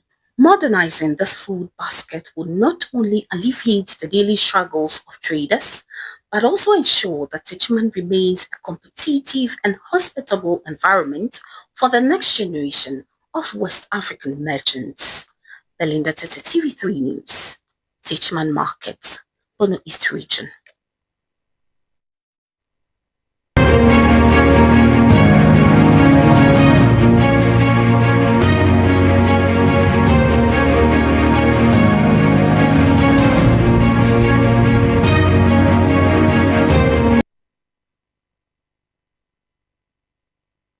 Well, state of a market, and it looks quite a clean market. Yes. And the 24-hour concept of having markets reconstructed across the country, I think is a good thing. Yeah, yeah. Just that, you know, there's a certain dichotomy between the states, the way traditional African markets or Ghanaian markets are. Yeah. And how we need to get the buy-in of the market women and the individuals. Traders there. Yes. But this because many of them tend to resist if you want to put up proper shops. Because they think they will lose their space, you know. Well, for one. Yeah. And then they're not going to get overflows and no, but this market really looks nice. Yes. So I'm hoping that we'll see the concept, at least one completed, then we'll get to know how they'll we should replicate that across the country and even better. Just so we're able to have, look at that, where they are selling the grains, very clean. Or is it that Techiman is generally a clean place? No, the whole Bono area generally. Okay. So whether it's Sunyai or it is Techiman, or you know, really very nice. clean areas. Yeah. And I think it's also because the traditional authorities, I mean, look at this. The traditional authorities ensure that it's always clean. I think when you go to the whole market, it's very clean. Oh, wow. Yeah, and then many markets across many areas. Yeah. We should have a lot of that. I mean, unlike some markets in Accra where Ashama market. I haven't been to the Ashama market. I went there last time. Terrible. But for instance, if you go to Makola, the woman is selling meat or fish, smoked fish, and there's a heap of rubbish just by the. I mean. So this Techiman one is really nice. Is my birthday ready? Philippine God is celebrated, but we have to. Let's do some. Let's show some love. All right. Yes, we are still in the month of love, and indeed, love deserves more than just a day. It deserves an unforgettable escape. So this Valentine's experience the 3 Extra Vows Day escape, an exclusive retreat from February 13 to the 15th at the luxurious Chill River Resort in Keta. Join PMX stars Bogdan and Naya as they bring their magnetic chemistry to this serene riverside haven of refined luxury and intimate moments. Limited slots available, so book now at mgtakes.africa or call 054-788-6258. Now, this Valentine's, choose the 3 Extra Vows Day escape, and you get to enjoy all the lovely things in this month of love. Now, if you're planning your next trip, whether it's for holidays, business, study abroad, or family travel, let EAS Tours take the stress out of your journey. They offer professional flight bookings, travel consultations, visa assistance, and personalized travel support to ensure everything is handled smoothly from start to finish, so that you travel with the confidence, clarity, and peace of mind you need by choosing EAS Tours. Now call or WhatsApp on 0243-535-778 today to speak to a travel expert, get expert guidance, and start planning your next trip the easy way. With EAS Tours, you can travel now and pay later in 12 months. No initial deposit, no interest. EAS tours to the whole Riase.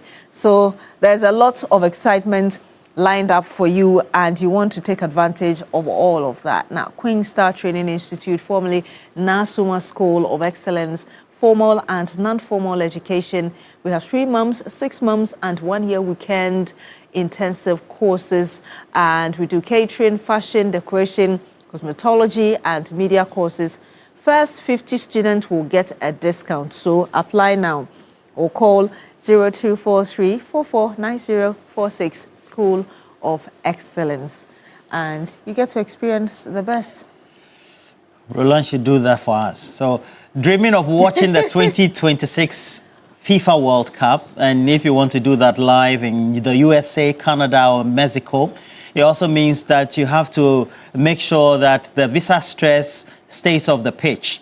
At Touchdown Travels, they also help guide you step by step from documentation to interview preparation, so you can share your team live. Touchdown Travels, your stress-free travel agency for the 2026 FIFA World Cup. They are located at the LC building at Abraka right here in Accra. You can contact them on the following line, 059 3434 175. Touchdown Travels, they handle the journey, and then you get to enjoy the moments. Oh, we have to do some birthdays. And it has to be Felice to be first, so I hope it's first. Otherwise, I'll crave. Otherwise, you All go right, more. so Philippine Godot of the World Human Rescue and Advocacy Organization. From myself, we have Delight, we have Michael, we have Dan, and everybody else, including Kings, Gloria, and then Davina. We all love you. God bless you as well. Charlie, this photo shoot today. Charlie, bring back a photo shoot, make us see something. The red. Hey, a Valentine to be like in 2 days. This one here, them shadow. Yay, Philippine Godot. And the necklace. Wow. Naneku Abrago Champon, the second. Enjoy your day from all your loved ones, Nana. Mrs. Lydia Latte from Constance, happy birthday to you. Reverend Alex Chris Hansen, from all your loved ones, happy birthday to you, Rev. Helena Abaka, may God grant you all your wishes.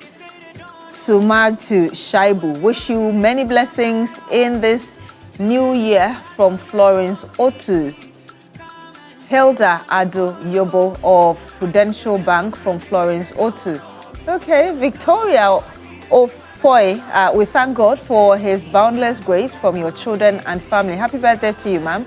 Benjamin Yamwa, senior sports journalist, wishing you a day filled with God's grace and favor. Enjoy this new upper chapter or chamber from Mawena. Is it Mawena Egbeta? Well, happy birthday to you, sir. Nana, third runner-up of GMB 2025. Oh, from all your loved ones, happy birthday to you, Queen. Marjorie Ayoko Niboy, from all your loved ones, happy birthday. Nadia Obribuating of the Konfanoshi Teaching Hospital PR Department, have a blissful day. We love you. Bridget Saki Ahodopo of Calvary YAF and Church Choir, from Reverend Walter. Monica Jarinda Perpetual Home, from the entire family, the Home family, they wish you a happy birthday. And then also celebrating your birthday, we have Daniela, First Lady from Emmanuel Frames. This is Emmanuel Frame. Who is that? Every time he's sending birthday, competing with the Kane Wallace. You're celebrating your birthday, from Bernardino Garcia Jr. Wishing you all the best for the day, Charlie. Miss Lily Wilson at the New Tafel Government Hospital Emergency Units in charge. It's coming from Aaron, who says that, Charlie, this one, if I don't wish you, I should never text him again. So I said, this one, I just love the shoots.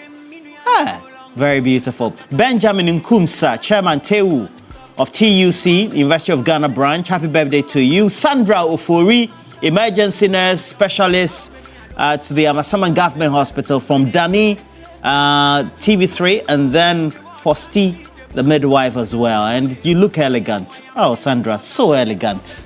So elegant.